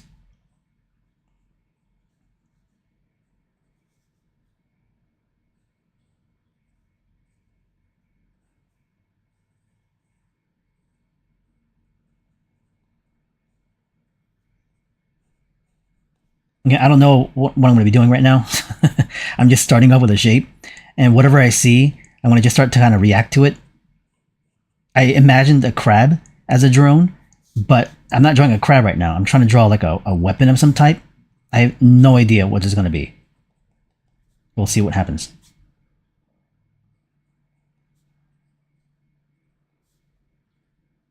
In the meantime, let's also get more questions. Samuel's asking, quick question, how do you increase the consistency in the quality of your work? You study the fundamentals a lot, quite a lot, but I feel as if there's a big shift in quality of my work from day to day. That's just pure practice, of course, right? I mean, you could say you've been putting a lot of time into it. Granted, it could be good, but how much more time do I need to be able to show the consistency of that? There's no way to guarantee or plan that. It could take you another couple of years to be able to reach that level of consistent output of your work. For me, I didn't really start to see it in terms of output of consistent quality till after I left school. You know, during school, it was kind of all over the place. Sometimes I got it really good. Other times it's just like, man, what am I doing? So even after, years of training in terms of formal education, it wasn't until I was out there, maybe even like doing my own stuff, working in the industry a little bit, where my simple maturity of being aware what was going on allowed me to become a bit more attentive, so that the consistent output was always to some degree there. Today, I would say I'm very consistent, of course, but it wasn't, even just like a 3 or 4 year period to get to that point. Because I've been drawing all my life, But in terms of like training, education wise, I was in school from 1999 to about 2004. So it was that many years just training, education, and college level. And so when I started working in 2005, I would say around 2000 and maybe 10 is when I start to feel like it was consistent. So it took a long while. You're talking about, almost 10 plus years of just working at it. And so, you might think, but I've been working, 3, 4, 5 years on this sort of stuff. You're talking to somebody who's been drawing for over 30 years, so. And even then, it's like, I still see potentials for so much more growth in what I'm doing. I'm not there yet. Whatever that is in terms of my next stages of things. But I know that there's a next stage of some growth because I'm hungry for it. I'm attentive to it.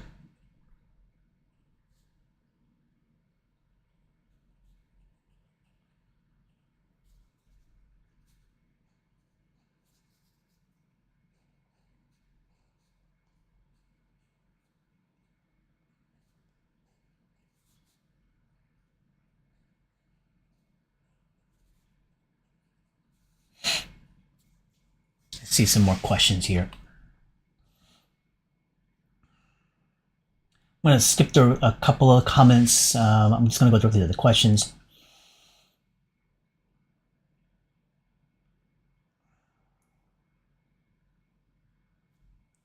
Jay was asking, what is the most important art skill, if you believe there is one? It's one that I would say a lot of artists would, probably even say very commonly, but one that, I would still say is valid. And it's that sense of curiosity of the subject matter, curiosity of your process, and having that curious mind to go find out, right? And you certainly can't lose that. Or if you don't really have it, to start building that sort of mentality. And you build it through action, right? Engaging in this sort of like technique and stuff that you're doing. And the more you do so, it may start to trigger that sense of curiosity about, well, what am I drawing? How should I do it? What are other ways of doing it? What are some other artists that do this? And looking for the kind of components of elements of answers, more evidence to be able to help you kind of progress through, right? It's kind of the kind of mentality you want to go for. And the reason why this is important is because that curious mindset is, I think, what makes people have longevity. The unfortunate aspect of education today a little bit, and I would say it's been around for a while, of course, too, is that with the advent of social media and everyone's having this deep sense of like anxiety and fear, to create. They go to school and they're in their teens, and you could be older as well too, but they have this innate sense of dread that what they produce is just not good enough. They're not going to be able to make it. They're not going to be able to find a job. What happens to this and this? It's like, well, nothing's happened at all yet. But you think of 5 years ahead already, but you can't control any of that stuff. So what's happened is that they're expecting an answer. As they go to school, I want to be told how to do this stuff. Show it to me, right? And if they're given a task and they say, "Well, go figure it out," to them it's like the worst thing to hear. It's like to go figure it out on themselves. Because if I don't know how to do it, they don't even want to try. So they'll come in like the next week saying, "Well, I tried a couple of these pages, but I didn't even touch that. I didn't know what to do." So there's no effort at that point. It's not because they're not interested, but there is that innate, again, fear behind it. Having curiosity, I think, eventually over time can supersede that. It can dominate, the mentality of that fear, allowing you to engage. Wanting to know is more powerful, I would say, for me. Again, I want to know if I'm going to mess up. I got to see it.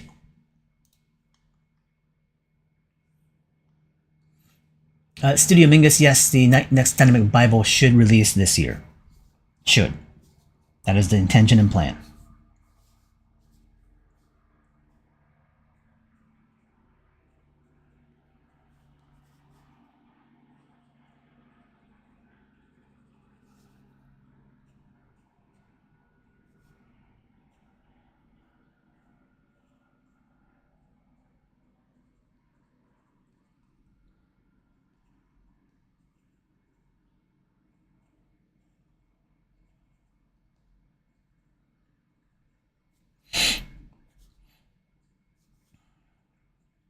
Just getting a little bit of this image now starting to kind of established before we get back into some of the questions again.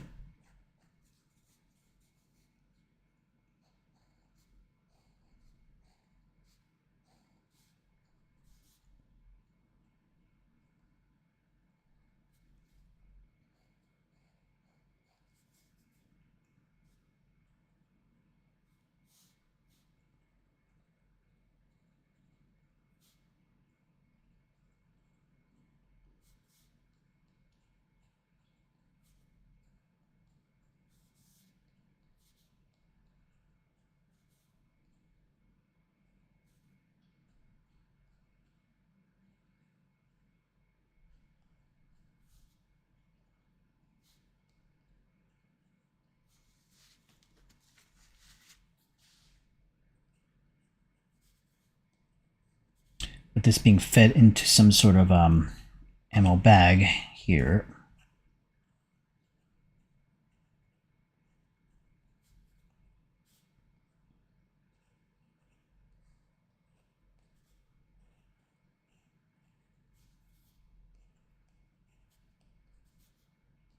We'll turn this into some sort of crustacean-inspired mech.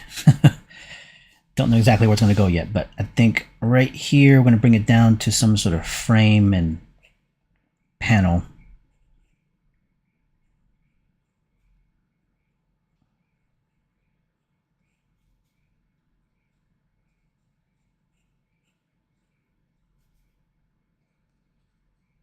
Let me check the pen real quickly in terms of ink level. Okay, it's got still a bit of ink in there. You know what? I might actually even play with the fruity nibs real quickly.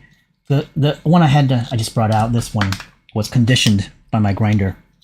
So this is a prototype I've already had, but let me just check it out and see how it feels.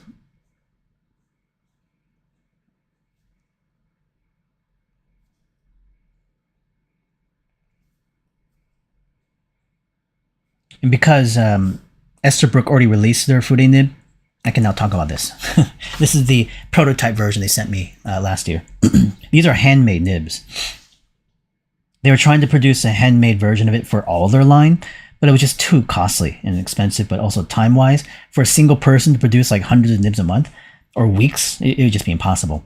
So they went to like a production manufacturing process to produce these nibs, which is going to be fine.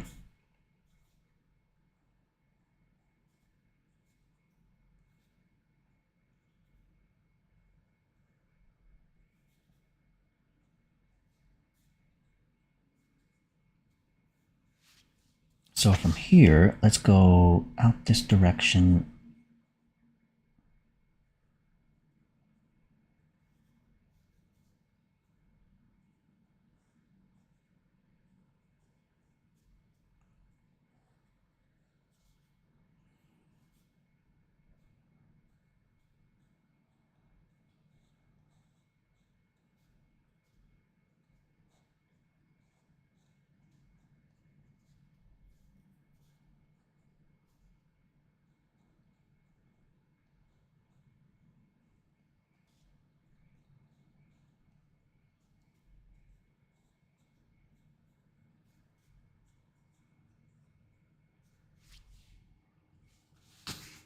It's kind of crazy crap.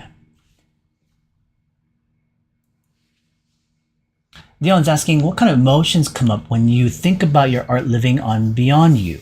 Like, do you intentionally create with the ideas of building a legacy in mind? Not really, no, because I'm always been in consideration of other people's legacy. I don't think any artist would really consider their own until you get maybe to a certain level, maybe of either age or because you're that sort of mentality or personality wise. Maybe you have a little bit of an ego. You know? I certainly would say I don't have that, and I've never really thought about that. What am I leaving behind? You know, I will think about once in a while, like what's my last drawing on my deathbed kind of thing. I wonder what I'll draw what's my last one. You know, I'll think of that once in a while because I'm very kind of attentive to mortality stuff. Not morbidly, I would say. I don't think it's morbid at all, actually. I think it's healthy to think about the beyond. But for myself, I don't concern the idea of like, I got to leave some sort of fingerprint or legacy that's going to continue beyond me, and it's got to be, celebrated or respected or enjoyed. No. If it does, it does. If it doesn't, it's not my goal. I'm just trying to do the best I can while I'm alive. Whatever happens after dead doesn't matter. You're dead. You're not going to be there. So what does it matter?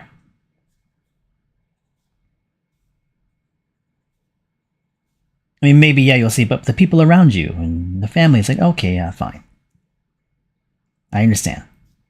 Because it does affect me. Because that's what I'm saying with other people around me. I'm always considerate about the continuance of legacy of individuals that affected me greatly. But that's on that individual. It's on you, per se, if you put that on yourself. Not the creator. They're not asking you to do that, right? No one asks you for stuff like this. It's like my mentor, Norm, after he was, killed, no one asked me to continue his legacy. It was more like, would you obviously, take over on some things? And maybe that's another way of saying that aspect of it. I didn't hear it as legacy, though. It's more of a sense that, we need somebody to help out. And, that's really what it just came down to.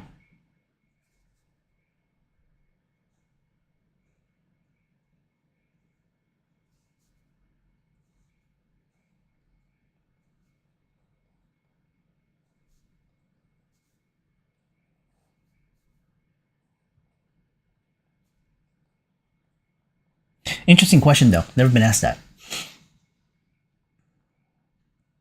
Laurie is asking, am I familiar or close to Carl Kempinski? Yes. And he is amazing. Very mild-tempered. Excuse me. But yeah, absolutely. Very familiar with Carl. It's been a minute since I've seen him. Last time I saw him was with Kim Jong-gi. And last distinct memory was having pizza together. We're all at a restaurant, and we're all sketching and passing on sketchbooks, and we're eating pizza in Pasadena. I don't remember what event that was for. No, I'm sorry. That was even before that. The most recent, I would say, was at a gallery show we did together. It was me, Carl, Miss Jizu, and Kim Jong-gi was there to kind of introduce us. And we were all at the table drawing together, all of us. That was the last time we were all together. And then after that, I think I had seen Kim Jong-gi a couple of times more until he passed. But Carl I hadn't seen since then. And this is like, when COVID hit. So once COVID hit, he didn't travel as much, and nor is he still not that traveling right now that much either too. I don't know if he'll actually travel here to the U.S. at any point. I'd like to be able to go visit him. He's mentioned like, oh, you should come out, to the UK and stop by. I've always wanted to do that. I wanted to see like where his studio was and where he lived and whatnot. So maybe not this year, but I don't know. We'll see. Never say never.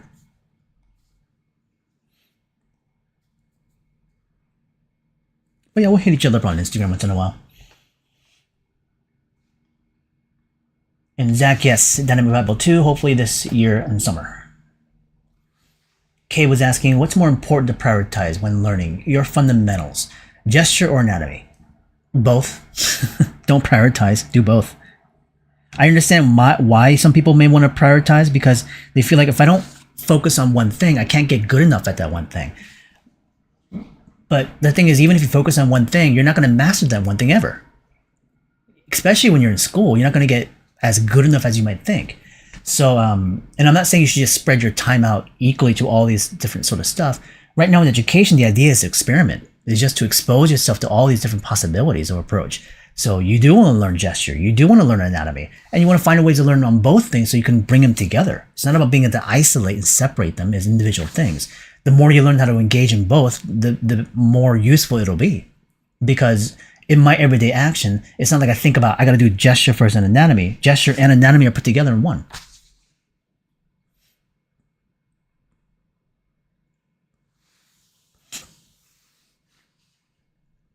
Malene was asking, will there be a difference between Dynamic Bible 1 and 2? Yes, based on the fact that it will have different content, different subject matter. Each book into the future will have several different sort of content subjects within the books themselves. So the book number 1 had the exercises in 2 different subjects. Book 2 had 3 different subject matters. It's going to be like military vehicles, skeletal bone structure, and most likely like fish or something like that. So it's 3 different subjects into one, and each book will be different in terms of what I show, which shows the application of the dynamic sketching method to all these different subject matters. I don't know exactly how many volumes. I've considered 5, but 3 might be good, with maybe like a 4th one that could be a slight variant to things like, I don't know, off subject matters, even like early sense of design, playing with it creatively. Like for example, I would have discussions in my classes about visual effects. How do I draw like smoke and water and fire? That could be an element of dynamic sketching, where it's not so much subject matter focusing on terms of referencing photographs, but different areas of interesting subjects. That could be stuff like that, or even like creatively applying dynamic sketching. That could be like a 4th book. But I think 3 would be a solid number. We talked about doing 3, then doing a whole sort of like omnibus, like a collection, sort of thing. Some person's asking, any interesting art books lately? I was actually at the bookstore today. It's a bookstore in Pasadena, which is called the Book Alley, and they have a lot of used books. I prefer used book places, especially like antique books. New books are fine. I don't mind them, but I prefer old books. And today, I saw a lot of kind of children's sort of, what do they call those? Not fantasy. Dang it. Like the Aesop fables and stuff like that. I saw a lot of those classic books. Didn't buy anything today though.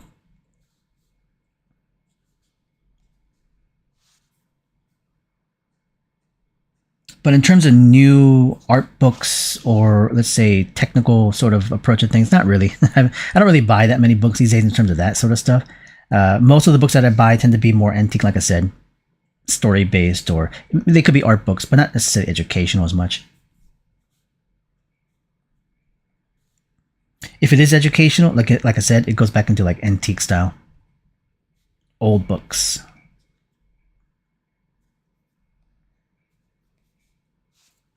Let's do another one over here.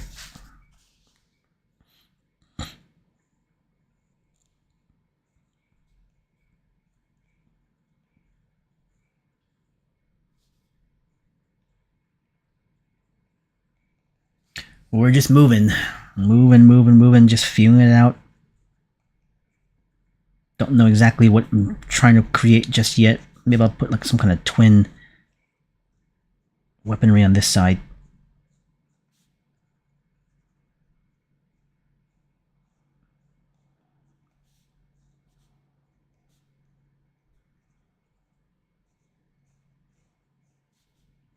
Don't be overly concerned with things like line quality and precision. Just making sure that you control like where you want information, where you don't want information.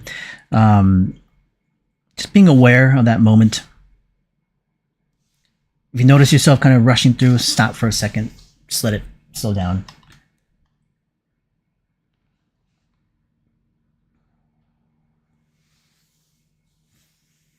Lucas, welcome. Newer fan.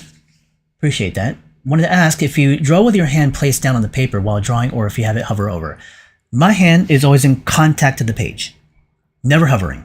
And the reason why it's not hovering is because if I hover, I don't know the distance of the pen to the paper.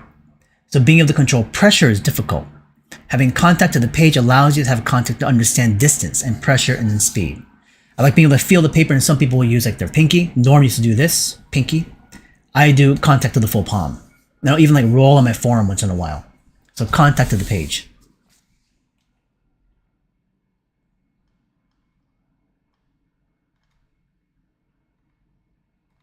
Sorry, something I skipped over. Okay, Irrelevant is asking, is it normal to have this weirded out feeling when trying to draw something we are not familiar with? Oh, absolutely. You know, how could you not? That's very normal. Even if it's something that you know what it is, but if you've never drawn it, you've never actually then deconstructed it. You know, like for example, I could say, draw me a zebra. And you may have seen a zebra on a photograph or a documentary or you know, at a zoo. But if you've never drawn one, you don't know how to actually approach it in terms of construction. So of course it's unfamiliar territory. And it's frustrating because you know what it's supposed to be, right? Now, even based off of references, you looking at the thing, it doesn't mean you just be able to automatically draw it. You can copy it. You can copy the photograph, but that's different than deconstructing it. Being able to understand the process, how to build it as a shape and a form. But the copy is just you bringing it from mark to mark. You know how certain wildlife artists will take a photograph and they'll grid it to like squares, and they'll transfer that grid into a piece of paper, larger version of it, and they just take each square and just transfer that detail inside. You're just copying that image. But if I asked you now to take that reference of the animal and said, now move it in space, you wouldn't be able to do so. Because you're not considering the form. You're just considering the 2D image of transference. So, Broken Draw was asking how curious how important POV drawings are. Point of views. You notice Kim Jong-gi and Dong Ho Kim did a lot of that sort of stuff. What's my thoughts on this? It's purely based on interest. Is it really important? No. Nothing's really that important to draw. You know, everything has relevance in terms of interest. If you like it, right? And there's stuff that you like more, you focus on it. You might happen to incorporate more techniques and fundamentals of things that we learn as a standard to be able to actually solve those things more efficiently and quicker. But, you know, there's not one thing that's so important that you have to really get. Even things like perspective.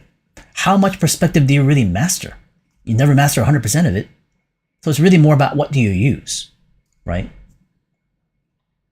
So if you prefer to draw POV drawings, and if you use a lot of it for pieces that you create, then by all means, you spend a lot of time there, right? Producing POV drawings. If people don't know what they mean is, imagine you just looking out into the world, holding your sketchbook, and you're drawing that scene, what you are seeing, basically, from your point of view.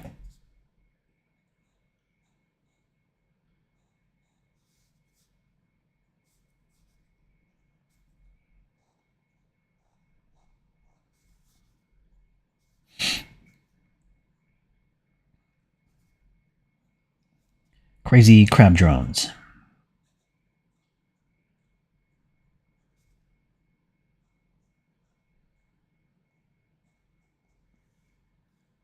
We're going to wrap things up here in about 10 minutes.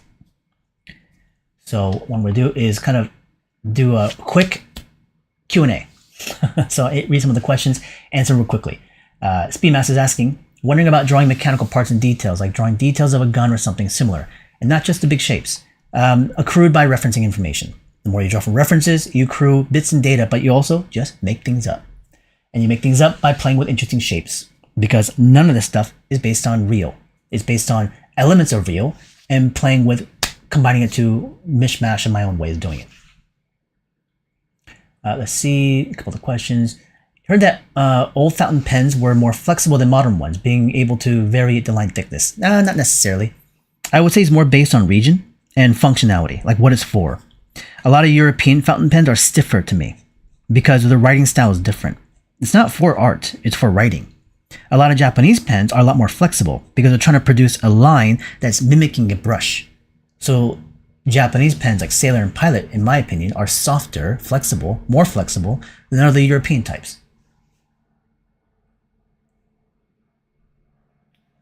So I'm going to skip down a couple of questions. I apologize if I missed a question here. You can also ask again.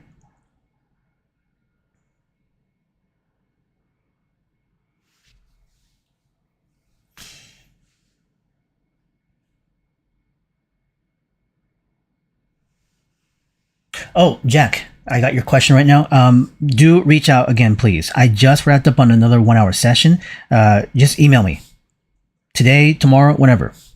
The whole fire stuff threw me off in terms of scheduling. So reach out to me, Jack, if you're still there, present. Just email.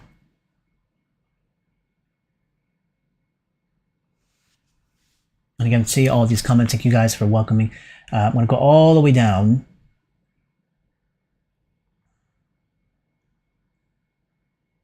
Nick is asking, you have committed to an art competition in October. You've drawn daily for 2 years. You want to submit a clean pen ink drawing, but I have never drawn anything I consider clean. Any advice? Look at things that you consider clean and being able to replicate first as practice. Replicate, master copy. If you're replicating multiple times and getting close enough, you start to feel out, well, how did that artist do it? Right? Can I match up to it? As you begin to do so, you begin to apply and implement the process of how you did that other piece of copy into an original piece of your own. Now, it will still take time to kind of bridge that gap, but that's kind of the way you want to go about doing things. Look at others as to how they may have solved that problem. Given time, could you just solve it on your own? Potentially, but I would say it's, no guarantee of like when that would actually even happen.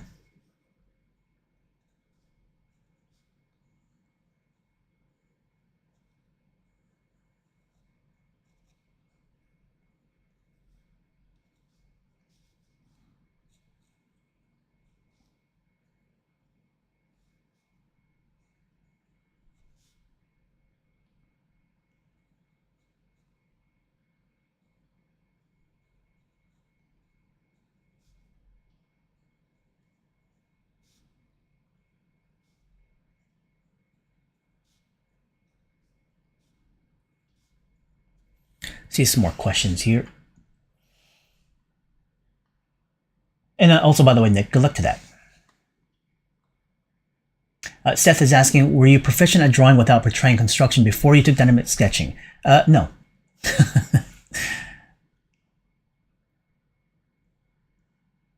Well, again, that's from my perspective. Other people might tell you otherwise.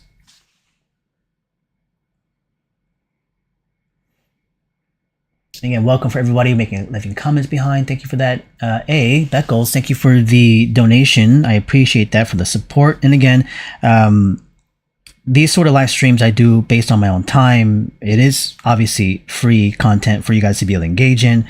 But this sort of support, I get little donations here and there, helps in being able to keep stuff like this going.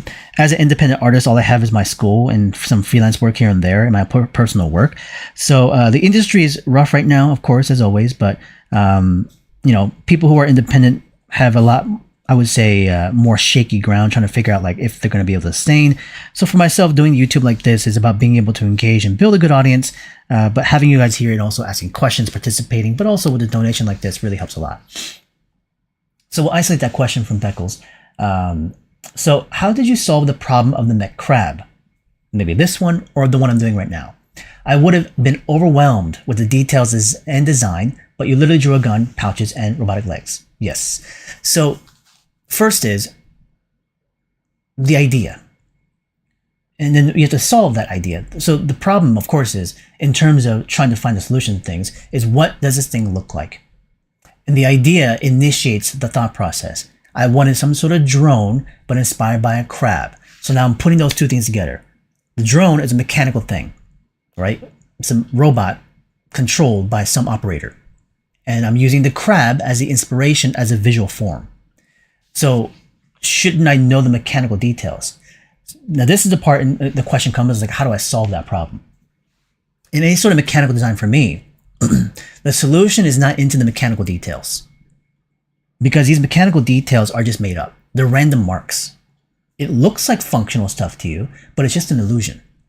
And how did I get stuff like that? Over time of practicing, I'm able to not just break down, but understand the visual language.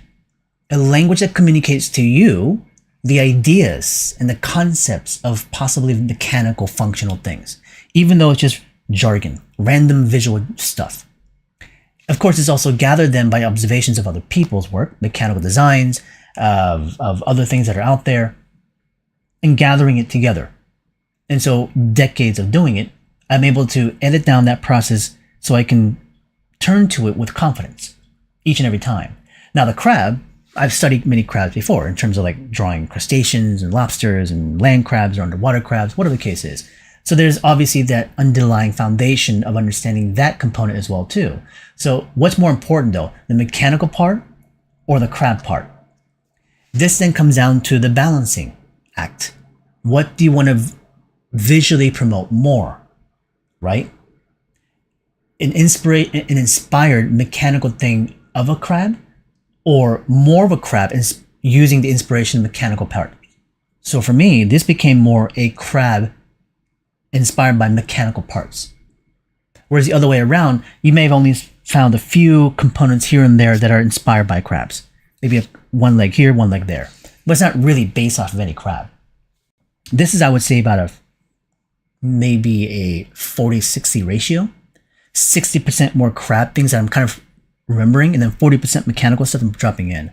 Because if I said it's 1-to-1, I would literally take an actual crab, like a vampire crab, or you know, a Sally, what are those kind of the emerald crabs, literally, right? Take that exact animal, proportionally, structurally, anatomically, and then just change it parts into mechanics. But it will still be that exact same crab. That's a 1-to-1, but just the switching of some of the mechanical parts. Maybe not even 1-to-1. It's more of a, you know, ratio-wise, like 99% or 95% that crab, and a few components just replaced with mechanical elements. Or it's a machine inspired by bits of the crab. So I'm looking at the inspiration of a crab and saying, I want that part, and that's it. Maybe it's got like one leg here that's kind of inspired by a crab. But everything else I'm just kind of making up other kind of forms, shapes, based on functionality, what it does. So as a machine, I'm also thinking about what it's supposed to do. Well, this thing is obviously a walking, you know, firing artillery, or machine gun, backup support, or offense. Maybe it's recon, communications, whatever the focus of the function may be. Now that goes into design, right? But then how do you know, and how do you make all the decisions when you haven't designed it? Is that part of design also? This is not design to me. Design is a process of being able to problem solve something. Isn't this a process though? There's a process of layering in terms of technique of drawing, but the visual solution of this one is not always, it's not the best solution. It's just a solution. So in the process of design, I'd want to create many iterations to come to the best conclusion to be produced and put into some sort of product, game, movie, animation, whatever the case is. But this is not me trying to design the best outcome. This is just taking the immediate inspiration and just playing with it, right? It's an aspect, an element of maybe where it can go into design. But it's not a full design process. So in that sense, I'm not worried so much about like, is it the best design? Because I'm not actually investing in that time to really find out. I just know that I have a crab and I have a drone and I have a bunch of different weapons, and how I place it is an immediate moment of just making choices, but of course inspired by many things I've drawn before. Heavily induced by the familiarity of the stuff I've looked at, right? So I would say that's kind of where it stems from in this situation of developing this piece or this piece. Again, there's little bits of it, like here, the crab eyes. And then the crab has like a weird like mouth structure, but I'm going to convert that into like vents.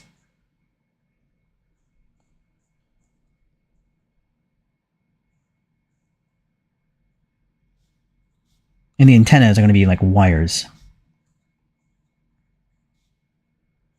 More wires.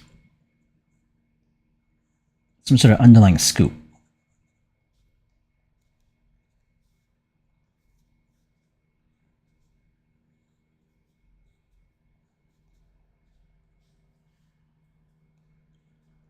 So that's how it kind of starts, essentially.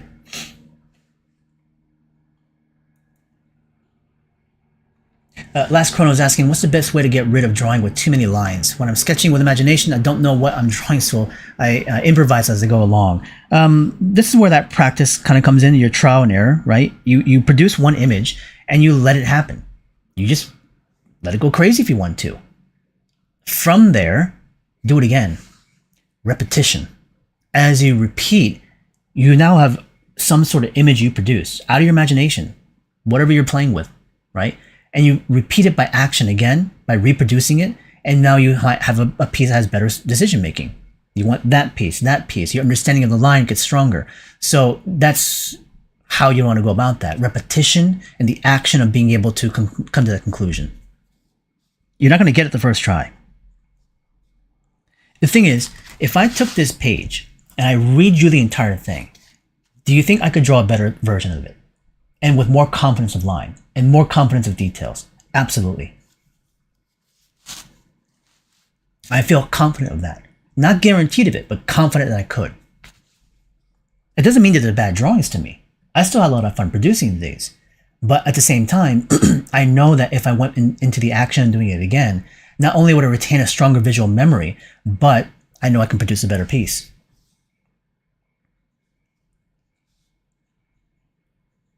Let's produce the leg pieces over here.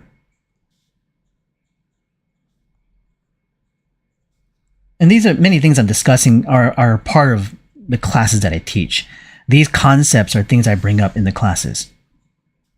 There are people here that are students right now as well to Round Brush. You're sitting in right now at the moment in the classes. Appreciate your comment and also your support and being there. And people that are here right now, part of my school, you guys can back it up. You guys can, even tell the rest of the people that are hanging out saying, well, this is what we're doing now. This is what we're engaging in.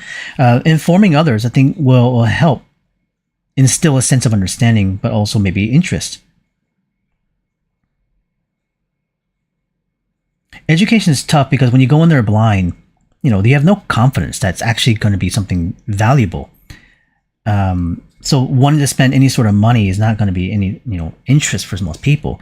But the more you engage with people that have gone through it, you need a little bit of that research and vote of confidence.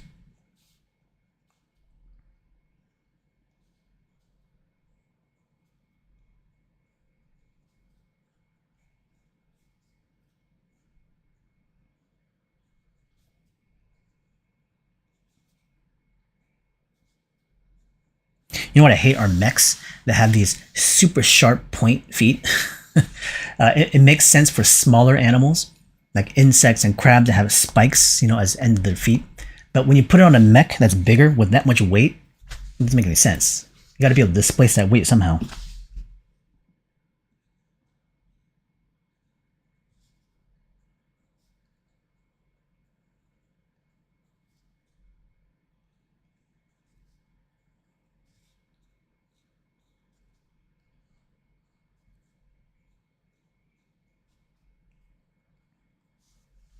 So it's not a full crab. It doesn't have the same number of legs, but inspired by it.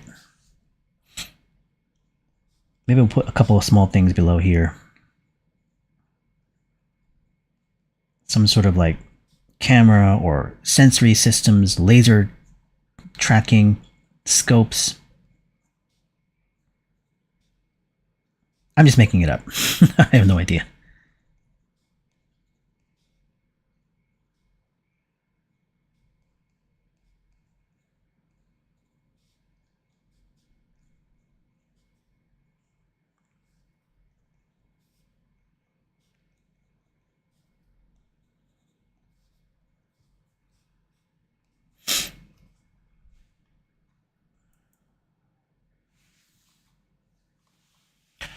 Let's see here, a couple of the comments. Do you study drawing foods? Yeah, foods I think are interesting subject matter. If I'm at a restaurant, I've done that before many times. Especially when I go to Europe or Asia or some other international place. I love drawing food.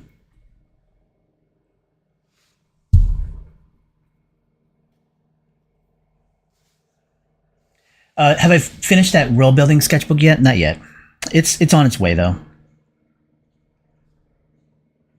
I think I only have about maybe a quarter of that book to fill up. I'm pretty confident I can get it done this year.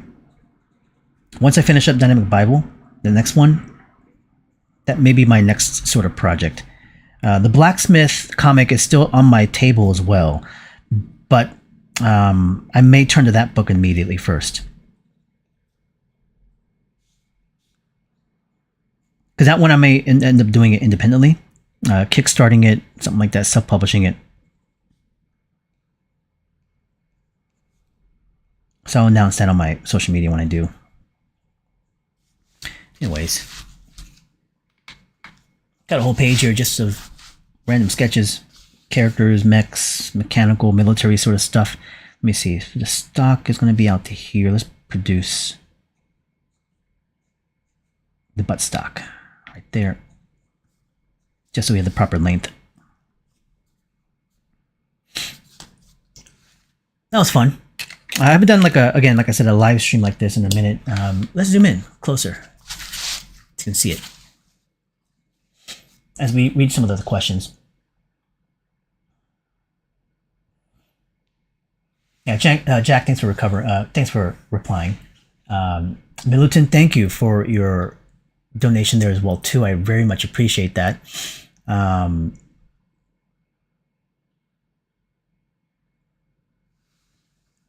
Yeah, great comments. Thank you again. William is saying, have you ever thought of doing Gumroads? I do have Gumroads. I have 2 videos right now. I haven't updated in a long time, so I need to get back on that, because that was more for extra content. People that were finishing classes could go to and get more sort of like demos in here and there. So I'll be looking to go into doing more in the future. Anyways, so we're at about 8 o'clock our time right now. Thank you guys for all of your questions, participation, interest of things, being a part of these streams. Like I said, I'm not sure what next time is. I'm hoping next week will be great to come back towards, because now that I'm on a steady schedule, but also back in the house after all this crazy wildfire stuff, I'm hoping to be more consistent again. All of January, I couldn't do anything because I just wasn't home. But now that I'm back, we'll keep this going as strong as we can for the year. Harlios, thank you again for the donation. Appreciate that. It's awesome. I am planning to also do one of those podcast talking sort of streams with my friend Izzy again in the future. We'll probably alternate. We might do one of those and do one of these sort of live streams by myself and kind of go from there. So in any case, looking forward to see you guys coming back. And like I said, follow my social media, Instagram, to kind of know when pop-up streams like this are going to happen. I usually post it up 10 minutes before. And if you're interested in classes, reach out to me, email me if you want to, and I can reply as best I can. Giles has the last question over here. When you want to learn a lot of things from cards to animals and people, how should one divide their time? Well, at the moment, just focus on one specific for the time being, and gradually start to kind of spread yourself out from there. It's about learning one system at first, not to prioritize one for the longest period of time, but just to understand generally how a system of breakdown can work. This is why dynamic sketching is so important, because my class, we do deal with many different subject matters. We learn one system of flow of process that can apply to all those different subjects. But even if you isolate a proportion of figure drawing or anatomy, that system can be adapted to other things like drawing animals, even drawing structures of vehicles if you want to. It may not make sense just yet, but you do then need a class that kind of helps you kind of put it together.